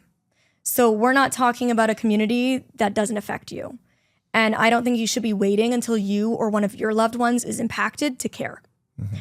But B, I think that a lot of it comes down to the fact that many of us were raised to don't look, don't stare, don't point, don't ask questions, right? As little kids, when we saw somebody with a prosthetic leg, wearing hearing aids, with a facial deformity, an upper limb difference. And we said, Mommy, what's that? Shh. So what we taught kids from a young age is ignore. That's a topic we don't talk about. So you grow up ignoring. You grow up scared because you don't know what to do or say now because you were never taught. And so we really need to change that. What would you do in that scenario as a parent? How would you handle that? Or how would you recommend parents handle it? So what I do anytime a kid asks, why is there a dog in the grocery store? And I hear, shh. I bend down and I say, hi, this is my guide dog. He's a really special dog. And I just tell them. Glasses don't work for me, so my eyes don't work.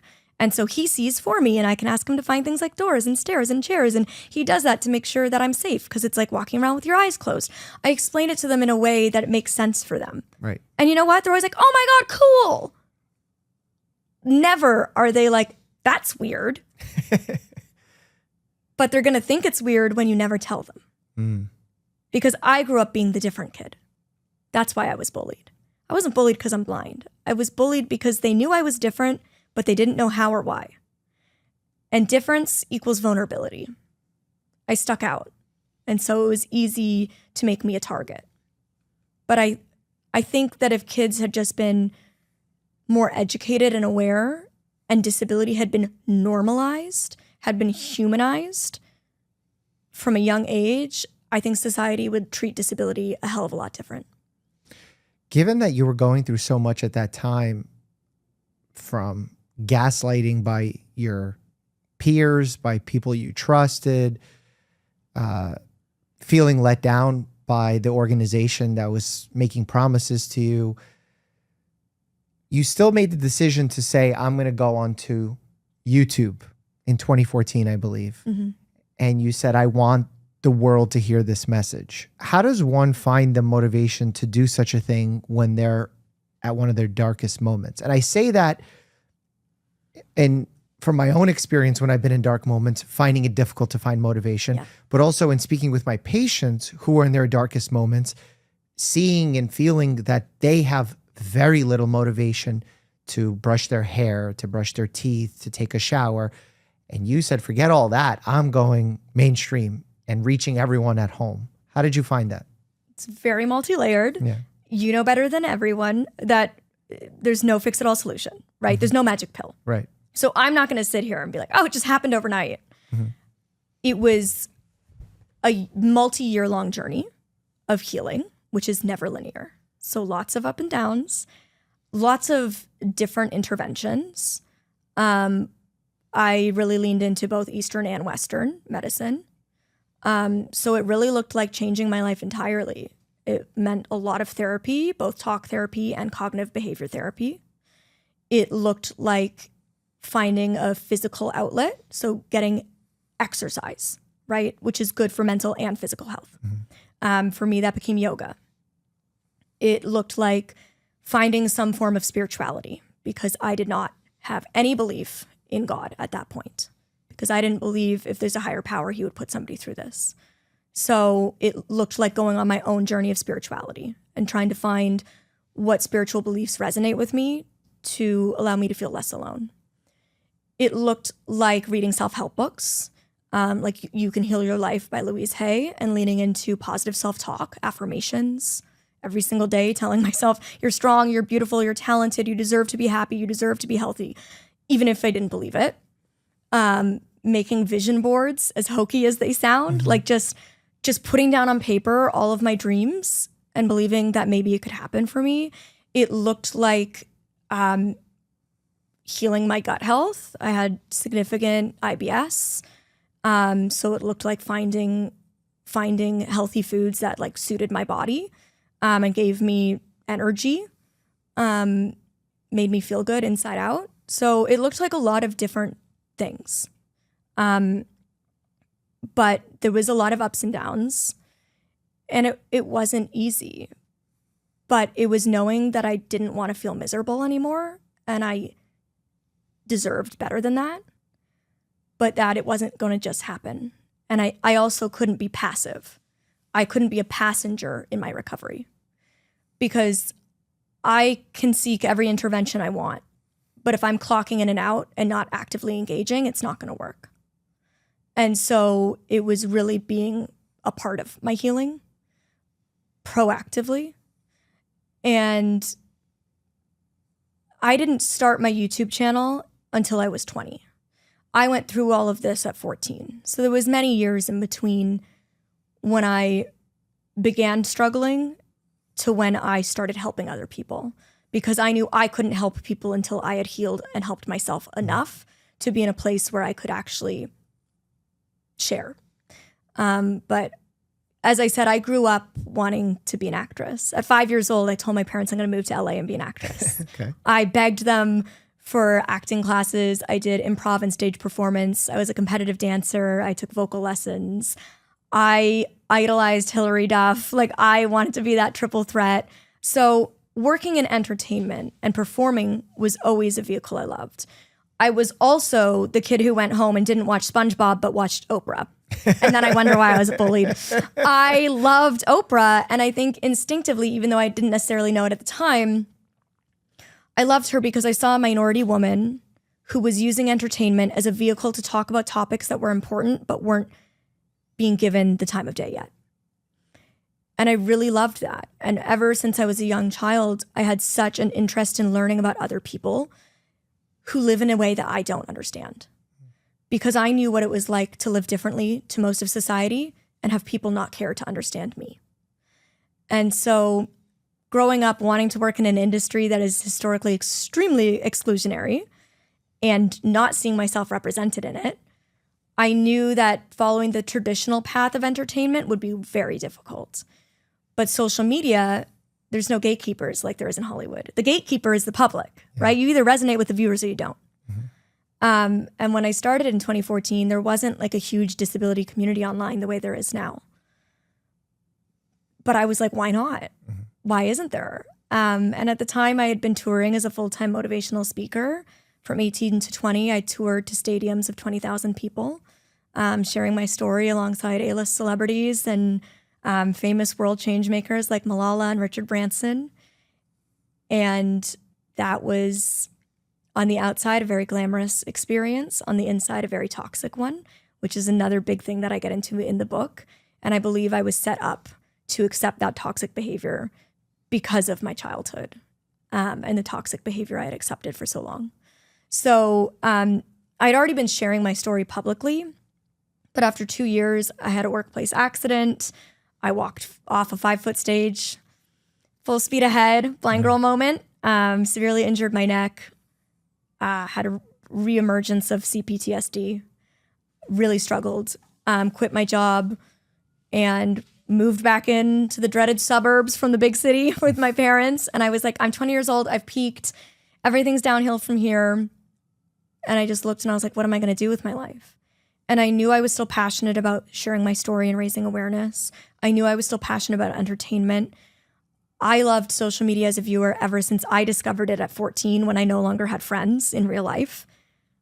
The girls I watched online felt like my friends. So I already had all of these kind of intersectionalities going on. And I was like, maybe it's my time to just start posting. And posting really allowed me to share more of myself than being on stage did. People are never going to book me to do a makeup tutorial on stage. But I still think it's important to show people how I do my makeup because I get asked every day. So I just started, and 11 years later, here we are. Yeah. Was there ever a moment during that time, or perhaps earlier, where unexpectedly, perhaps, you felt most seen? When I was 16 years old was the first time that I was told by somebody, you don't need to be cured.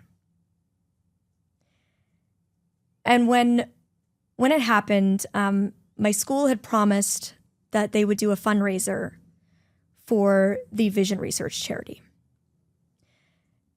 And then they changed their mind and decided to do the same fundraiser they had been doing for over a decade, which was for cancer. And I was really hurt. I was really upset.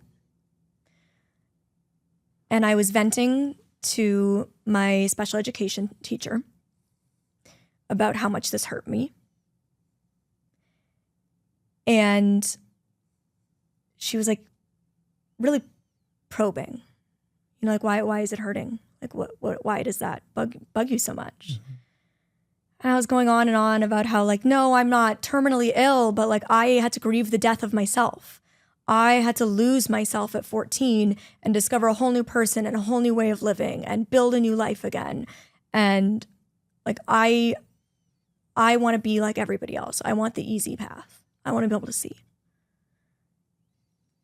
And it had never, not a single person in 16 years of my life had ever told me that A, I don't need to be cured, and B, I'm fine as I am. And she was like, you know, you don't need that. Like, you can put all of that energy you're putting into finding a cure into accepting yourself. And to be honest, that made me really mad. I thought she was crazy. And so I understand when I say that I don't want to be cured, that's really hard for sighted people to understand. Because when somebody dare suggest it to me, I thought they were crazy. So I get it. And I can say it took me years to understand. And to not just understand social versus medical model and the disability rights movement, but to unpack my internalized ableism and to learn to love and accept who I am and to get to a place where truly I am good as I am. And that doesn't mean life's easy. And that doesn't mean I don't still grieve. My life is harder because I am disabled. That is just facts. But my life's not harder because I am a problem. My life's harder because society hasn't cared. And I'm doing everything I can to change that. Would it be hard to have that message land because someone else is saying it to you as opposed to you coming to the realization on your own? I feel like it's different if an individual says you don't need to be cured versus you deciding to say, I don't need to be cured. Someone else saying it is like, why are you making the decision for me? And it takes that empowering feeling away from you.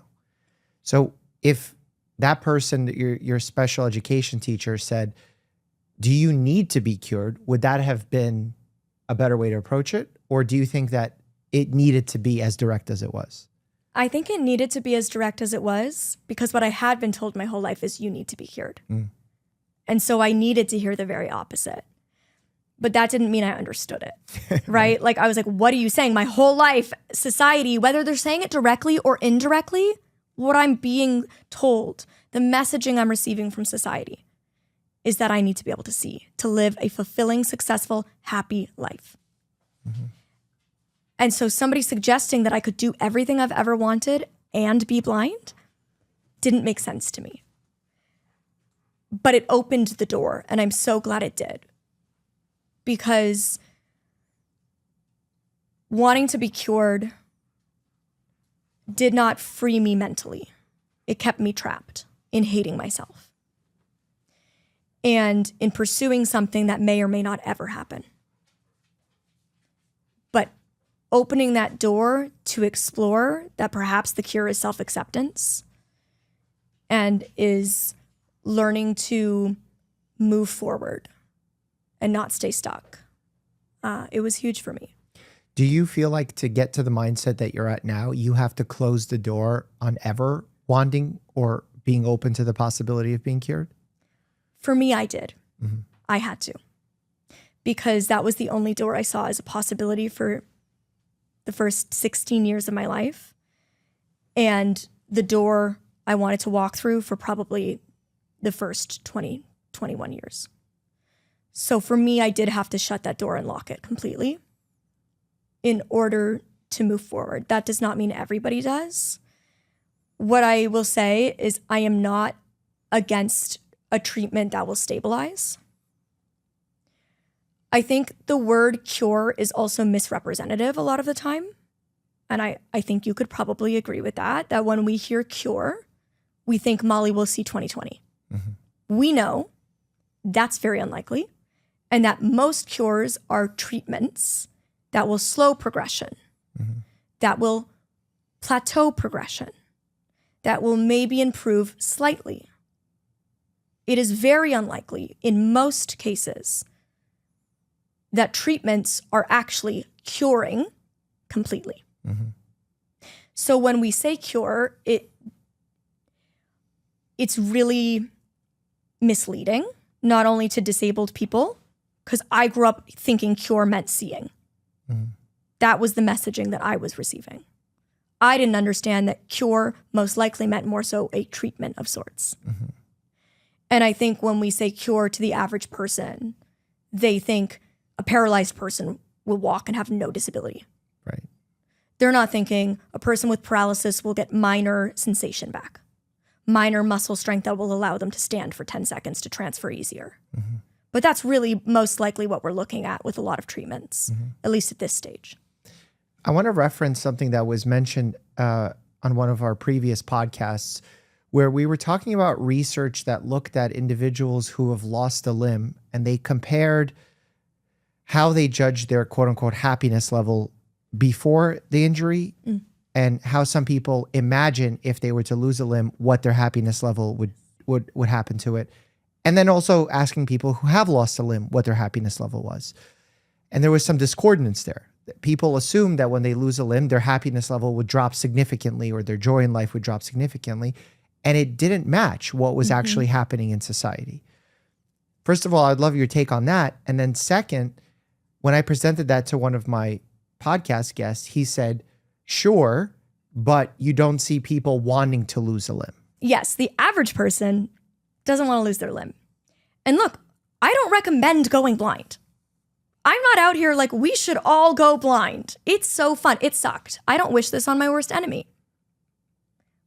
But I also want to be so clear that I can live just as full of life, just as happy, be just as successful when given access to opportunity, to accommodations, to community.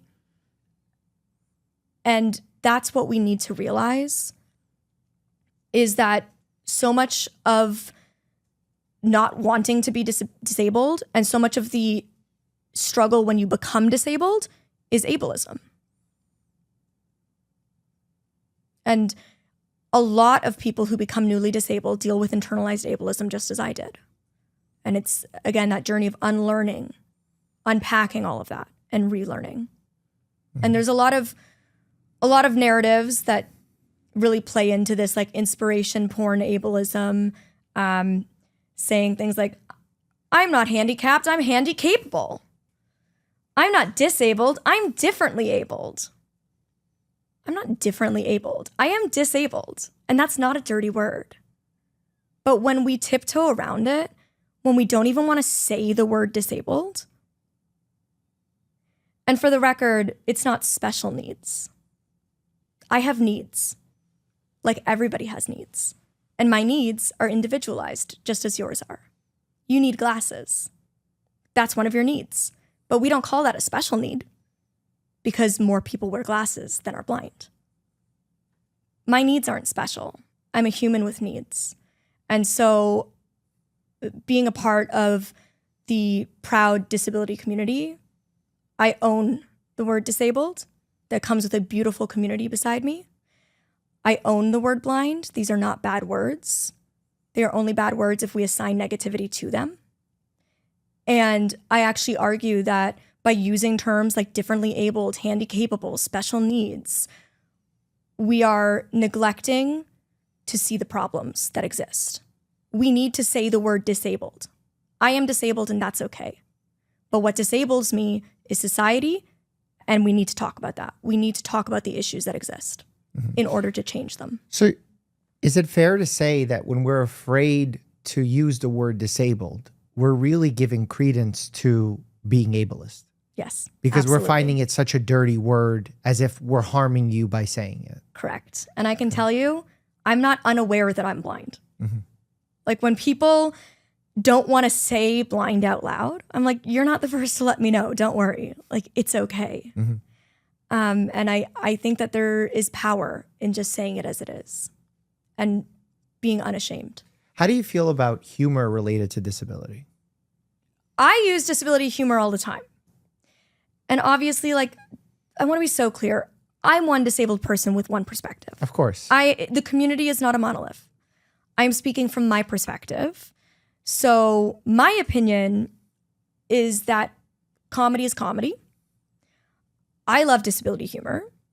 What I will say is there's things that I can say as a disabled person that I don't think you can say as a non-disabled person. Like what?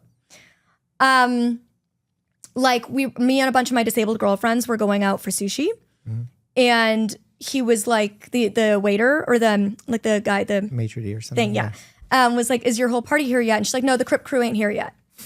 And he was like, can you say that? And she was like, I can, you can't. Got it. You know, like there's certain things that it's like, we can kind of use the words. It's like how different communities have reclaimed certain words, right? Where it's like, they can use it as the community. Like a lot of the gay community will use the F slur but they're doing it. Right. So it's empowering. We're not doing it. And so it's kind of like that. But there's also, my kind of line is like, if I'm included and involved in the joke, it's okay. If everybody else is laughing and I'm not, because I don't know the joke is happening, it's not okay. Got it. So like me reaching for a cup on the table and you slowly pulling it away from me, where everybody else can see that you're doing that and is laughing because now I'm struggling to find it, but I'm not in on that joke, that's not funny. That's just mean. I remember when we were filming Operation, I went to give you a high five and everyone just roasted me in the comments. Like, I can't believe Mike did that. I think my editor even added some extra roasting in there where they're like, what are you doing, Mike? And you're not the only one. Ryan Seacrest had the same experience with the blind guy once where he went to shake his hand. These are ingrained behaviors from a human perspective, but we made it a joke on the channel, obviously, as part of the video. Do you find that as part of just being you and it's like a silly moment as if I was really tall, 8 feet high, and people were trying to high five me and jumping to high five me? Or do you find that as demeaning of sorts? Absolutely not. I love that you did that because you know what? It shows me that you think of me as anybody else. I don't want you to change your behaviors. I don't want you to change your language. When I say things like look and see, oh, I saw this movie over the weekend. Oh my God, look at that over there. People actually, I'm not allowed to say that because I'm not physically seeing it. So you want me to say, I heard this movie the other night? What, so I can separate myself further from you? So I can make my differences more obvious than they already are? And I think it's so ridiculous. Like language has multiple meanings, right? We will often say, oh, I heard about when we read an article. You didn't hear it, you read it, but we still say I heard. It's the same thing. Are people policing your language online like that these days? All the time. Really? Forever. And not just online, my whole life, like in person. People will even say like, am I allowed to say the word see around you? I'm like, yes. You can say you could use see. the language. Like my blind friends, and I went to the school for the blind for grade 9 and 10. All my classmates were blind. We would say to each other, okay, see you later, and not even think twice. We would do blind high fives and we just wave our hands in the air until we made contact. Like, I want you to treat me the way you would treat anybody else. That's the point. I am a normal person. I just do things a little bit differently. I perceive the world in a different way. I see the world through my hands. I see the world through my ears. But that doesn't make the way I see the world any less valuable. When do you, like, we have this subset of humanity that bullies, that is mean, that is rude. We see that in the comments on YouTube all day long. There's also a part of society that is worried about being offensive, worried about saying, see you later, perhaps to you. Are they having one of these instances of good intentions with bad outcomes because perhaps they're leaning into something that is ableist in their hesitation of wanting to use that language? Yeah, I think it goes back to a lot of ableism is unintentional. A lot of ableism actually comes from a good place. They think they're doing the right thing, but they're accidentally being offensive. And so I think that's why seeking edutainment around disability is important. There's so many disabled creators making incredibly entertaining content, sharing their lives and how they do things and what accommodations look like for them and what their challenges are. It's free. It's entertainment just as much as any other content is. And I think that that will help dispel a lot of the fear and the ignorance around disability. And I really think that that is the key to creating the change we need to see. What are some interesting moments that have impacted you throughout your career as a YouTuber? Like from a day-to-day perspective, what is it like making a YouTube video for you? Because I'm sure it's different than what it's like for me. So how is that process different? I do have a wonderful team around me. I do have somebody that like sets up my camera and makes sure all the lighting looks good and the technical stuff. But most creators at our levels have that, right? Like that's not necessarily like a special thing for me. There's plenty of blind creators who film and edit all their own content using assistive technology, using screen readers, using Zoom. This is a huge misconception that blindness is nothing, right? I think we think of disability as black and white. You can either walk or you have no sensation. Right. There's ambulatory wheelchair users who sometimes need their wheelchair and can sometimes walk. They're not faking it. They're just have a different level of disability on the spectrum. And it's the same with blindness. It's not black and white. It's not like you have 20/20 or you see nothing. 90% of blind people have remaining vision. That does not mean they are sighted. If you were missing 90% of your vision, I'm sure you wouldn't call yourself sighted. And so for them, they can still use Zoom. They could still zoom in the screen, make the font bigger, higher color contrast, use different forms of assistive technology to film and edit. If you film on your phone, our screen reader actually tells us when we're in frame. You can also use different technology like the Belkin, where you attach your phone and it uses AI to center for you, so I can move around and it'll actually track me in real time. So there's a lot of ways, there's a lot of workarounds, and that's why accessibility and universal design matters, because it allows us to live just as independently and have just as much capability back as you have without a disability, without being cured. What about dating? What's that like? You know, I have all the normal dating and relationship struggles, and then obviously like a different layer of unique issues. I'm in a long-term relationship. I've been living with my partner for almost a year and a half. We've been together for 2.5 years. He is not disabled. I've had disabled partners. I've had non-disabled partners. I'm 31. I first started dating at 14. So I've had a lot of experiences. And I would say they span the same spectrum as a lot of people. I've had really toxic relationships and I've had really incredible ones. And I would say the best relationships are the ones where I feel like my partner doesn't treat my disability as something that is a challenge in our relationship or a struggle, but they actually see it as something that makes me more interesting, that enhances our lives, that brings a unique element to our relationship. And that's how my partner makes me feel, and I'm very lucky. Perhaps this is a question from my lack of knowledge. Is it, can a person who is dating as a blind person be superficial? Absolutely. How so? You can be just as shallow as anybody else can be. And I think it's important to talk about these things because back to inspiration porn, we often have this narrative around disability of praise or pity. We're either placed on a pedestal and admired for simply existing. Oh my God, it's so inspiring to see you get out and get your coffee this morning.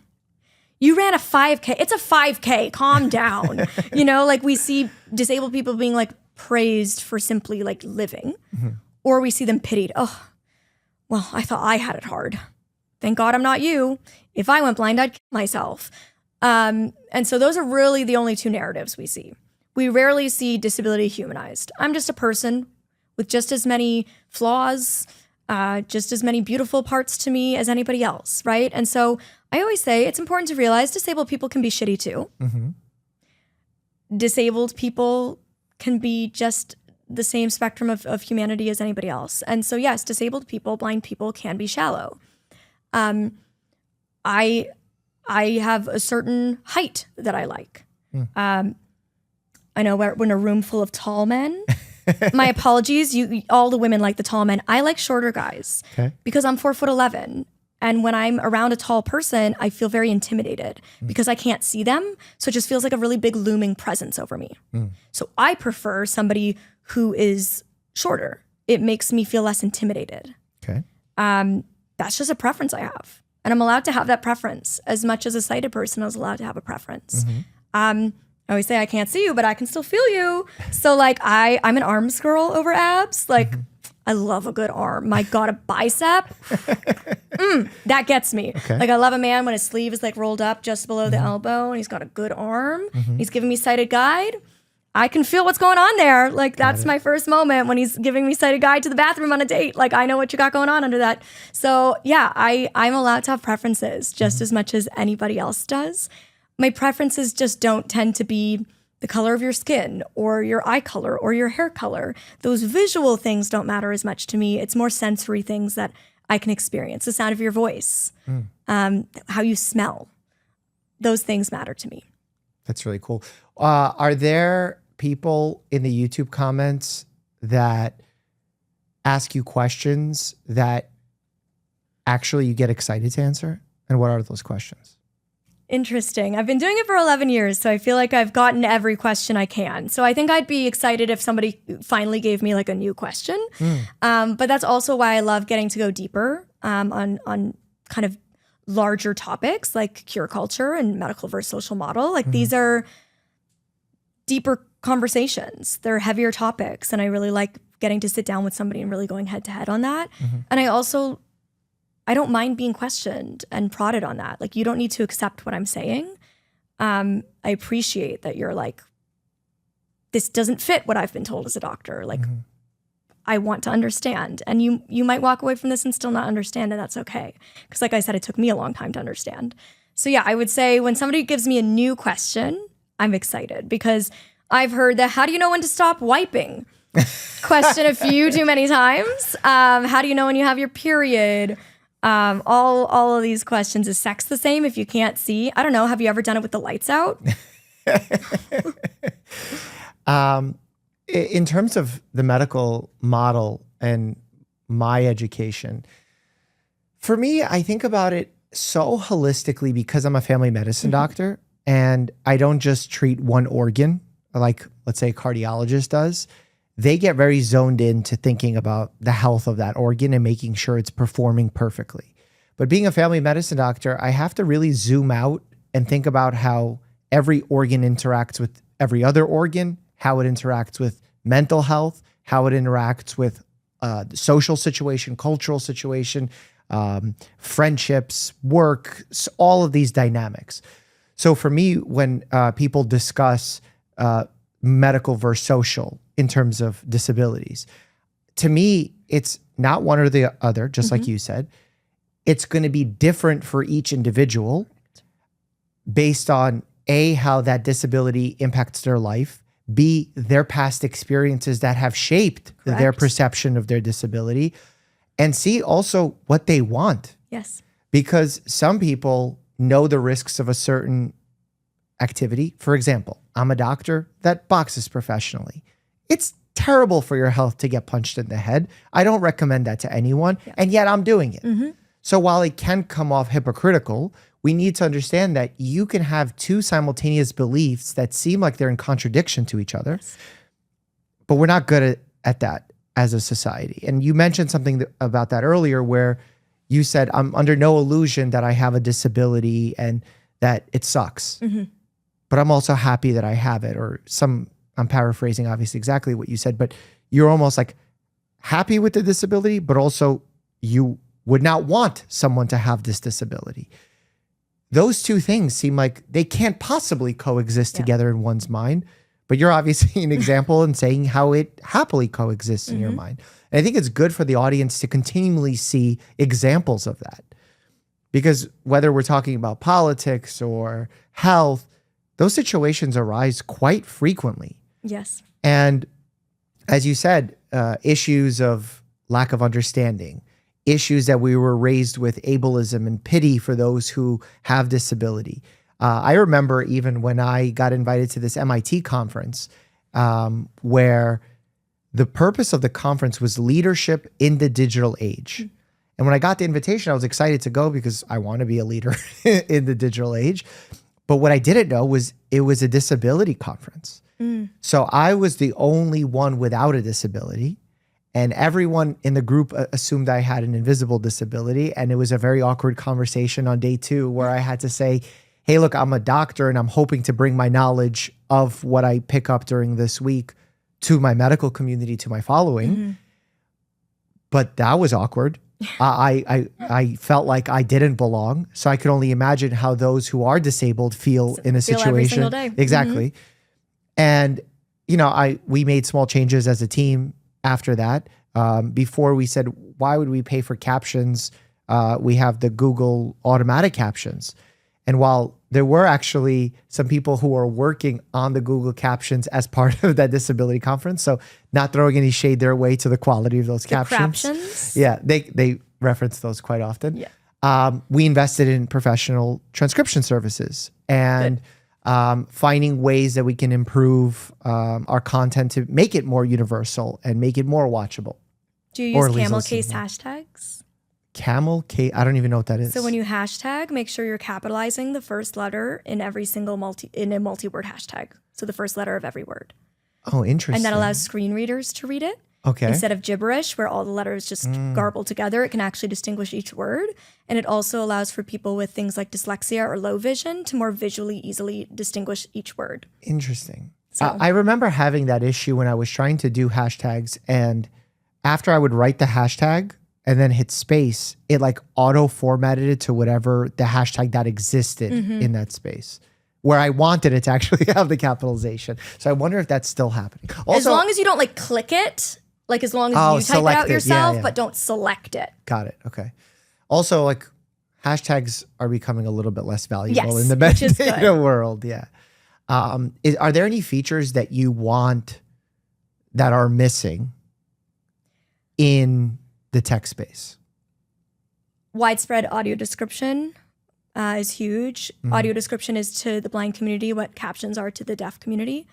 It has a secondary audio track that overlays, and in the gaps of dialogue, it describes visually what's happening on screen. So it's almost like a script for movies where it says like, John visibly started crying. Or something. Exactly. So if there's a joke that's like, oh, nice dress, I don't know what the dress looks like. I don't know why people are laughing. But if it's like Phoebe walks in wearing a dress with a bow on it, like with a big Christmas bow taped to the front. You know the episode where they're going out and she gets hummus or something on her dress and then she like just throws a bow. I wouldn't have understood without the audio description telling me what just happened. Do services like that exist? They do. It's not on everything and it's not on social media. So who does that? Like Netflix, Disney, HBO, really? They all have it on they all have it on their originals and then on some of their licensed and then on some of their back catalog of older stuff, but not all. And then social media, of course, doesn't have it. So I really hate, as a beauty and fashion girly, when like beauty and fashion content creators are like, look at this. Isn't this so cool? I love how this look. I'm like, what? Just describe it. Just describe it. Or when they're like, what do you do in those situations? How do you handle that? Do you have someone that watches along with you, or what's the usual process? I swipe away. It's just not for me, you know, which is why accessibility matters, because you're missing out on viewership if you're not captioning well, if you're not using camel case hashtags, if you're not using descriptive language, if you're doing visuals that are low color contrast or difficult fonts to read, you're missing out on opportunity. So it's important. You said you like new questions. I'm trying to think of a good new question to ask you that I can ask as a doctor. What if we do a hypothetical? Okay. If researchers approached you and said, we're really close to coming up with a treatment, not a cure, because they've heard your messaging from Unseen and they want to be respectful, and they say, we want to work alongside you, is there ever a scenario where you would take them up on that offer? I just did it. No way. Yes, Ocugen with the Limelight trial. It is the first ever RP trial for my disease that is a treatment option regardless of your gene type. So historically for RP, we're looking at gene therapy, retinal chips, things like that. But a lot of it is stem cell therapy and gene. So as somebody with one of the rarest gene types, that was another strike against me because they're looking for the E65s, the most common forms of RP. They're not looking for the ultra rare kind that's going to impact less people. So this is the first trial that's happening where they're actually doing eye injections regardless of your form. For people with more remaining vision, they are getting a slight increase in their vision. For people with less vision, they are getting stabilization of vision loss. When they approached me, obviously they approached me because I have a very large community of people with RP. You get diagnosed, you search RP, I will come up. So I have a lot of captive RP audience, which is a real niche audience to try to reach. So it made sense for them to approach me. And I got on the phone with the doctors and the medical researchers. Do you think they're intimidated by you? I don't think so. No? But I think... Well, I mean, like, you're technically way more experienced than them. Not just True. because you have the condition, but because you've been living this state Yes. of dealing with researchers, doctors, how they're talking about it, how they're not talking about it. So do you think they feel it some type of way? I don't think they knew my opinion. Okay. So I made my opinion very clear. Actually, before I was even willing to get on a call with them myself, I had my team get on a call and make my opinion known. Okay, got it. So Smart. my team was like, look, she doesn't want to be cured. This is her opinion. She has a bone to pick with the marketing and PR teams of a lot of medical research and charities that fundraise for it. And I jumped on a secondary call with them after because they seemed to respond well to that. I gave it to them super straight, told them my thoughts. And the only reason I worked with them is because they said, we want you to shape the marketing. We want you to tell us how to do this. And so I made a video, and I can tell you overwhelmingly people commented and said, thank you for approaching this with so much empathy and compassion for those of us who still can't be treated. Because usually things like life-changing are the phrases we use. Devastating diagnosis, suffering from, giving them life back. That is all extremely ableist, harmful language. All right, Because- now I'm going to give you a devil's advocate right Okay. here.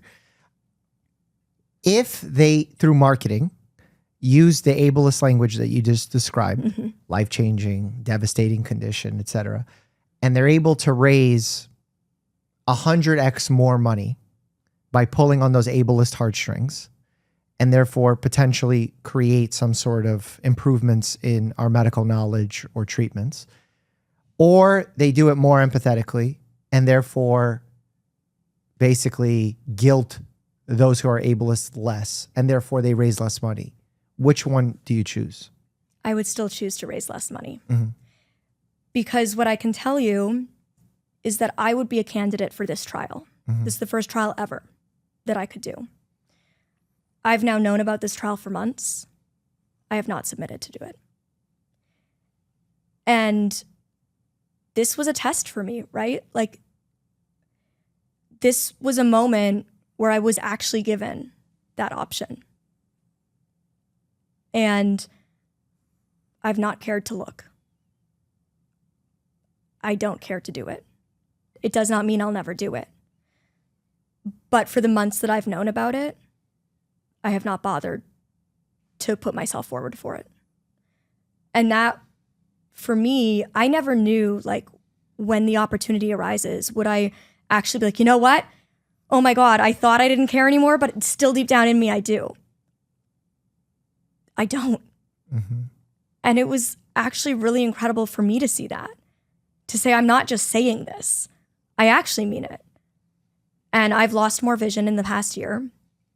The first half of this year, I was really grieving that and really struggling. And all of a sudden, this opportunity came up.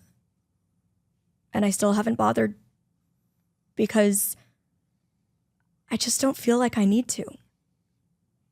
And that's freedom. And I shared it because A, it gave me an opportunity to help shape the marketing of the thing I'm very critical of and hopefully set a precedent.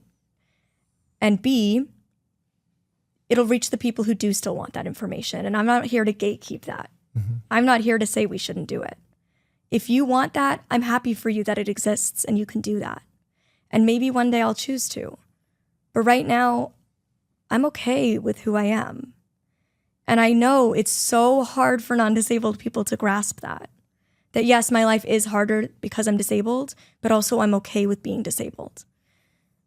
My disability has given me so much. Yes, it is taken from me, but is also given to me. And I am good as I am. And I think for me, what I would suggest to doctors is what my doctor eventually did. From the moment I was diagnosed, her assumption was that I wanted to be cured. And through some traumatic events of her own in her personal life, she really had an awakening. And in my 20s, she sat down with me and she said, "Can I ask you a question?" I said, "Go for it." She said, "Do you actually want to be cured?" Keep in mind, this is a world-class ophthalmologist who has spent her entire career being a part of the research to reverse RP. That's her whole life.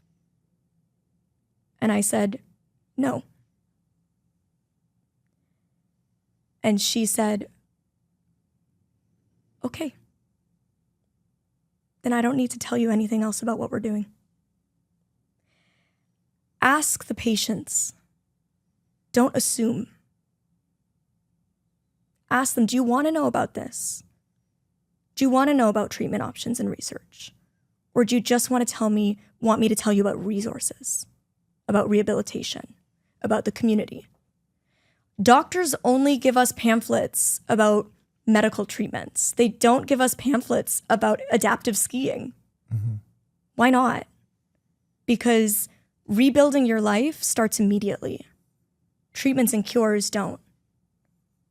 And one thing that was really difficult for me when I went blind is that growing up in Canada, where I'm from originally, there is no medical intervention when you go blind. You are sent to a charity. So immediately, we have a spinal cord injury. You're sent down the hall at the hospital to rehab, to OT, to PT. When you go blind, you're sent to a charity who is supposed to give you all the resources you need. ROT and PT is through charity. So you're immediately a charity case, which holds a lot of stigma for a lot of people. So a lot of people who go blind don't seek help. They do not get O&M training to learn how to use a white cane. They do not learn about assistive technology. They do not learn about Braille. So the only thing they've been given is resources about treatment that doesn't yet exist for most people. And they are not given access to tools to rebuild life today. And that's really problematic. And that keeps a lot of blind people stuck. I want to seek to understand more about the fact that you've seemed determined at this stage of your life to not want the cure. Is that because, like, the driving force behind that, because you're so comfortable with where you are in life that there's no added benefit to a quote unquote cure?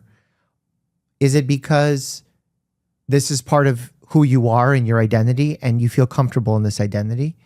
Or is it something that I'm not referencing? I think it's a bit of both, but I think more so than anything, it's that I lost myself once. And I found this person. I don't want to lose this person now. And I think a lot of people don't realize that there would be just as much trauma in regaining sight as there was in losing it.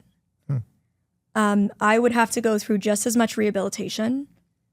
At 31 years old, I would have to learn how to read and write. I would have to learn my colors. I would have to learn how to function, how to decode the world visually again. I don't know how to do any of that. I have zero visual memory. I can't close my eyes and picture anything. So relearning to see would take a lot of work. I think I would feel the loss of my community. I've learned how to live my best life this way, and I'm comfortable in that. And it doesn't mean it's easy. A lot of things take me longer. I do need help with certain things. I have to do a lot of my own accommodations and workarounds. But I'm doing great. My life is better than I could have ever dreamed it to be. Having sight wouldn't mean I no longer have problems. It would just mean I have different problems. And I've learned how to live with the problems I have. So I don't need to reintroduce new ones into my life. I know you can't speak for the blind community as a whole, but obviously you're more well versed of that community and what they think. Do you believe that most would feel in a similar way as you feel about the concept of a cure? Or do you feel like your situation is very individual to how you feel? It's very nuanced. I think oftentimes it depends on how early on in their diagnosis journey they are. It often depends on the access they've had to the community. So are they still mostly around non-disabled people who are ableist? Or have they joined the empowered disability rights movement and seen the other side, seen what life can be?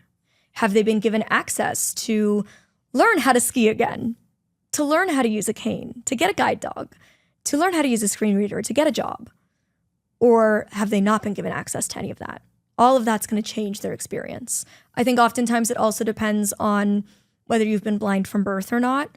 Most people blind from birth, that's the only life they've known. They're good. Like, they're happy as they are. That's the life they know. Whereas a lot of people who go blind over time or through a traumatic accident, they know the other side. So often in that grieving process, they do want their vision back. So it's a huge spectrum. How do your parents feel about your decision on the current cure of things? They were so relieved. When I went to them and said, I don't want to fundraise anymore. I don't want to be a part of the narrative that disabled people need to be cured through medical intervention. They were like, thank God. Because they felt like I was under so much pressure to change. And when I told them I'm okay as I am, they were like, good, because you are. Like, we think you're good enough as you are, but we thought our job as good parents was to help you be cured, because that's what society told us. And if you feel like you're happy as you are, we're happy for you. If we were to, the condition that you were diagnosed with, in medicine, we would call this a pathology, because we have physiology, which is how the body functions, quote unquote, at normal. And then pathology, if something goes wrong with a body part. So diabetes, as an example, is pathology of how your body processes sugar. Now, if a patient comes to my office and says, doctor, like, I want to get my blood work. We do the blood work. We find out that they have diabetes. I explain to them the treatment for diabetes.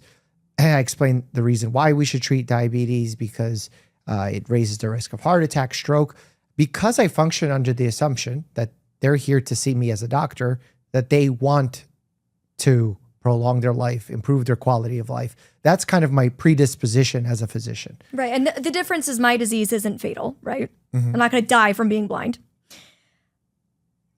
Nothing's going to negatively happen if I don't treat myself, right? I'm not going to develop secondary issues like vision loss, like losing a limb, right? Which are all things that can happen with diabetes that goes untreated. Right. I'm not suggesting we don't treat disease.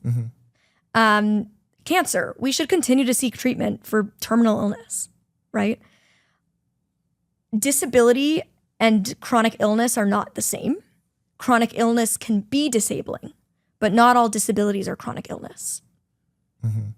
What about, again, playing devil's advocate here, the fact that you're at a higher risk for injury, like you had walking off that 5-foot stage and having a fall? Does that create some sort of risk for you that you might need to think about, or no? I could fall if I was sighted. People have accidents every day. That's why they're called accidents. Right, but I do have patients who tell me people have heart attacks all the time, so I smoke. People have heart attacks, not that big of a deal. So it's like we're trying to figure out the risk tolerance. Right, but there's a lot of things that I put in place to reduce that risk, right? Those are the accommodations. I use a cane or a guide dog. They help me navigate safely. My guide dog gets me around obstacles, stops at stairs so I don't fall down them. He does what he needs to do to keep me safe. That's my accommodation. So that's like your risk mitigate reduction. That risk.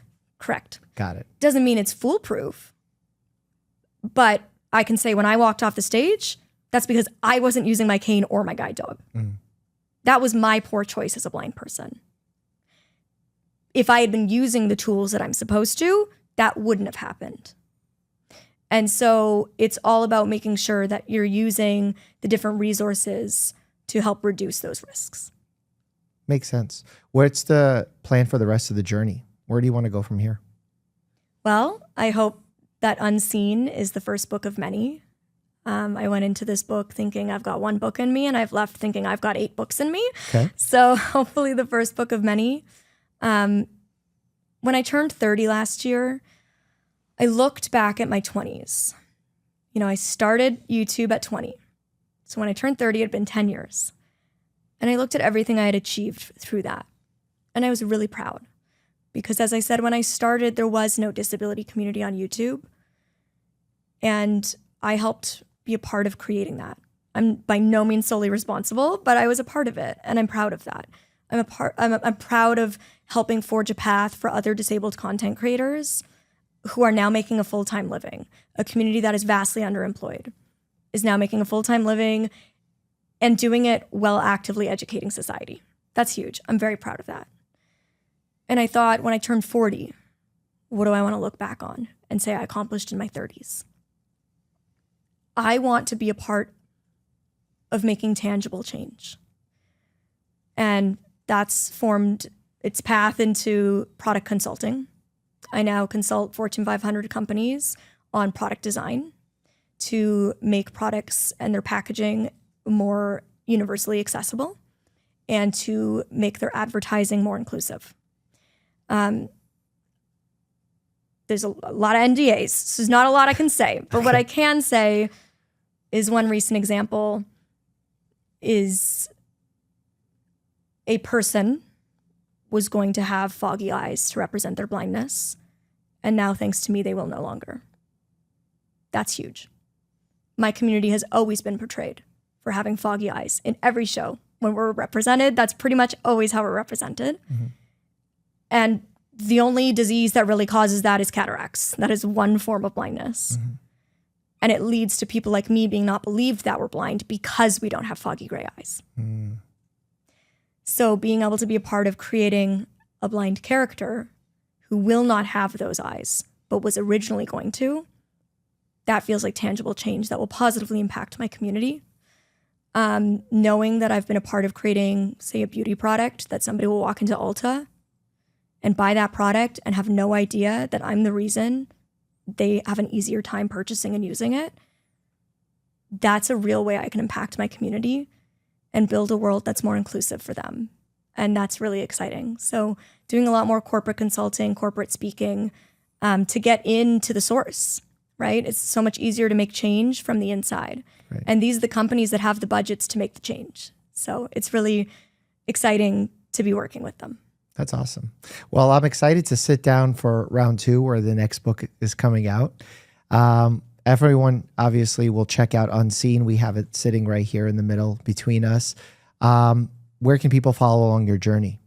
At Molly Burke Official on every platform. And the book Unseen, How I Lost My Vision But Found My Voice is available everywhere you buy books. And yes, the audiobook is being read by me. I've had that question so much. Yes, it is. Well, you know what's funny? Going back to what we said earlier, people misuse verbs all the time. I frequently say I've read books that I've absolutely not read. I've listened to on Audible. Correct. So Yep. that further strengthens the conversation that we had today. And one thing that I did with this book, because I consult on accessibility and universal design, is all of my design elements were extremely intentional. So you'll find tactile braille on the cover. It says the title and my name. You'll see bold, high color contrast font. You will see easily legible fonts. You will see that the gold metallic foil, which pays homage to the fact that I still have light perception and can see metallic foil when light hits it. On the inside, we've chosen to use the Braille Institute hyperlegible Atkinson font instead of the traditional font that books use, which is designed to be more legible for those with print reading disabilities like dyslexia and low vision. I've chosen to use bold instead of italics, which is also easier to read for print disabilities. I've increased the font size and the spacing between letters and words. And the entire crew who did the cover shoot were all disabled women. Wow. So my makeup artist was a quadriplegic, my hairstylist was legally blind, and my photographer was an amputee. And it's really important to me that if I'm advocating to hire inclusively, that I hire inclusively. And if that I'm advocating to design inclusively, I'm designing inclusively. So I'm having a lot of people say, I have dyslexia, so I never read a book. I'm going to get your book and read it along while I listen to the audiobook. Or I'm blind, I can't read the book, but I want to buy a book that has Braille on the cover so it can sit on my coffee table. And it's really important to me that people feel seen in unseen. That's awesome.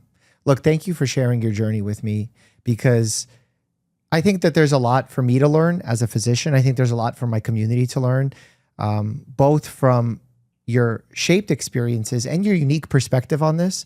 Because I will say, when I listened to the aspect of that movie where they said, why would you get a cochlear implant? You're going to lose your space in the community. That's foreign to me. And hearing it from your perspective opens up my perspective of understanding how one could feel comfortable in their scenarios, how they can use risk reduction as opposed to chasing a cure.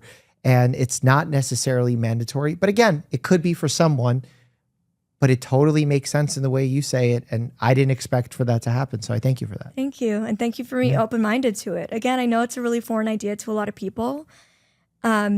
And I think it's all about giving patients access to both sides, because we've really only been given access to the medical side, but the medical is our first intervention. So being able to say, here's the other side.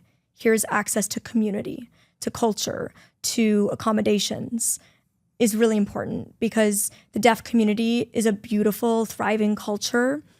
And who are we to say that that culture is wrong because it's different from ours? Very true. Well, thank you so much, Molly. Appreciate your time. Thank you. We said on the episode how Molly and I played the game Operation. Click here to check out that video. It's pretty funny. And as always, stay happy and healthy.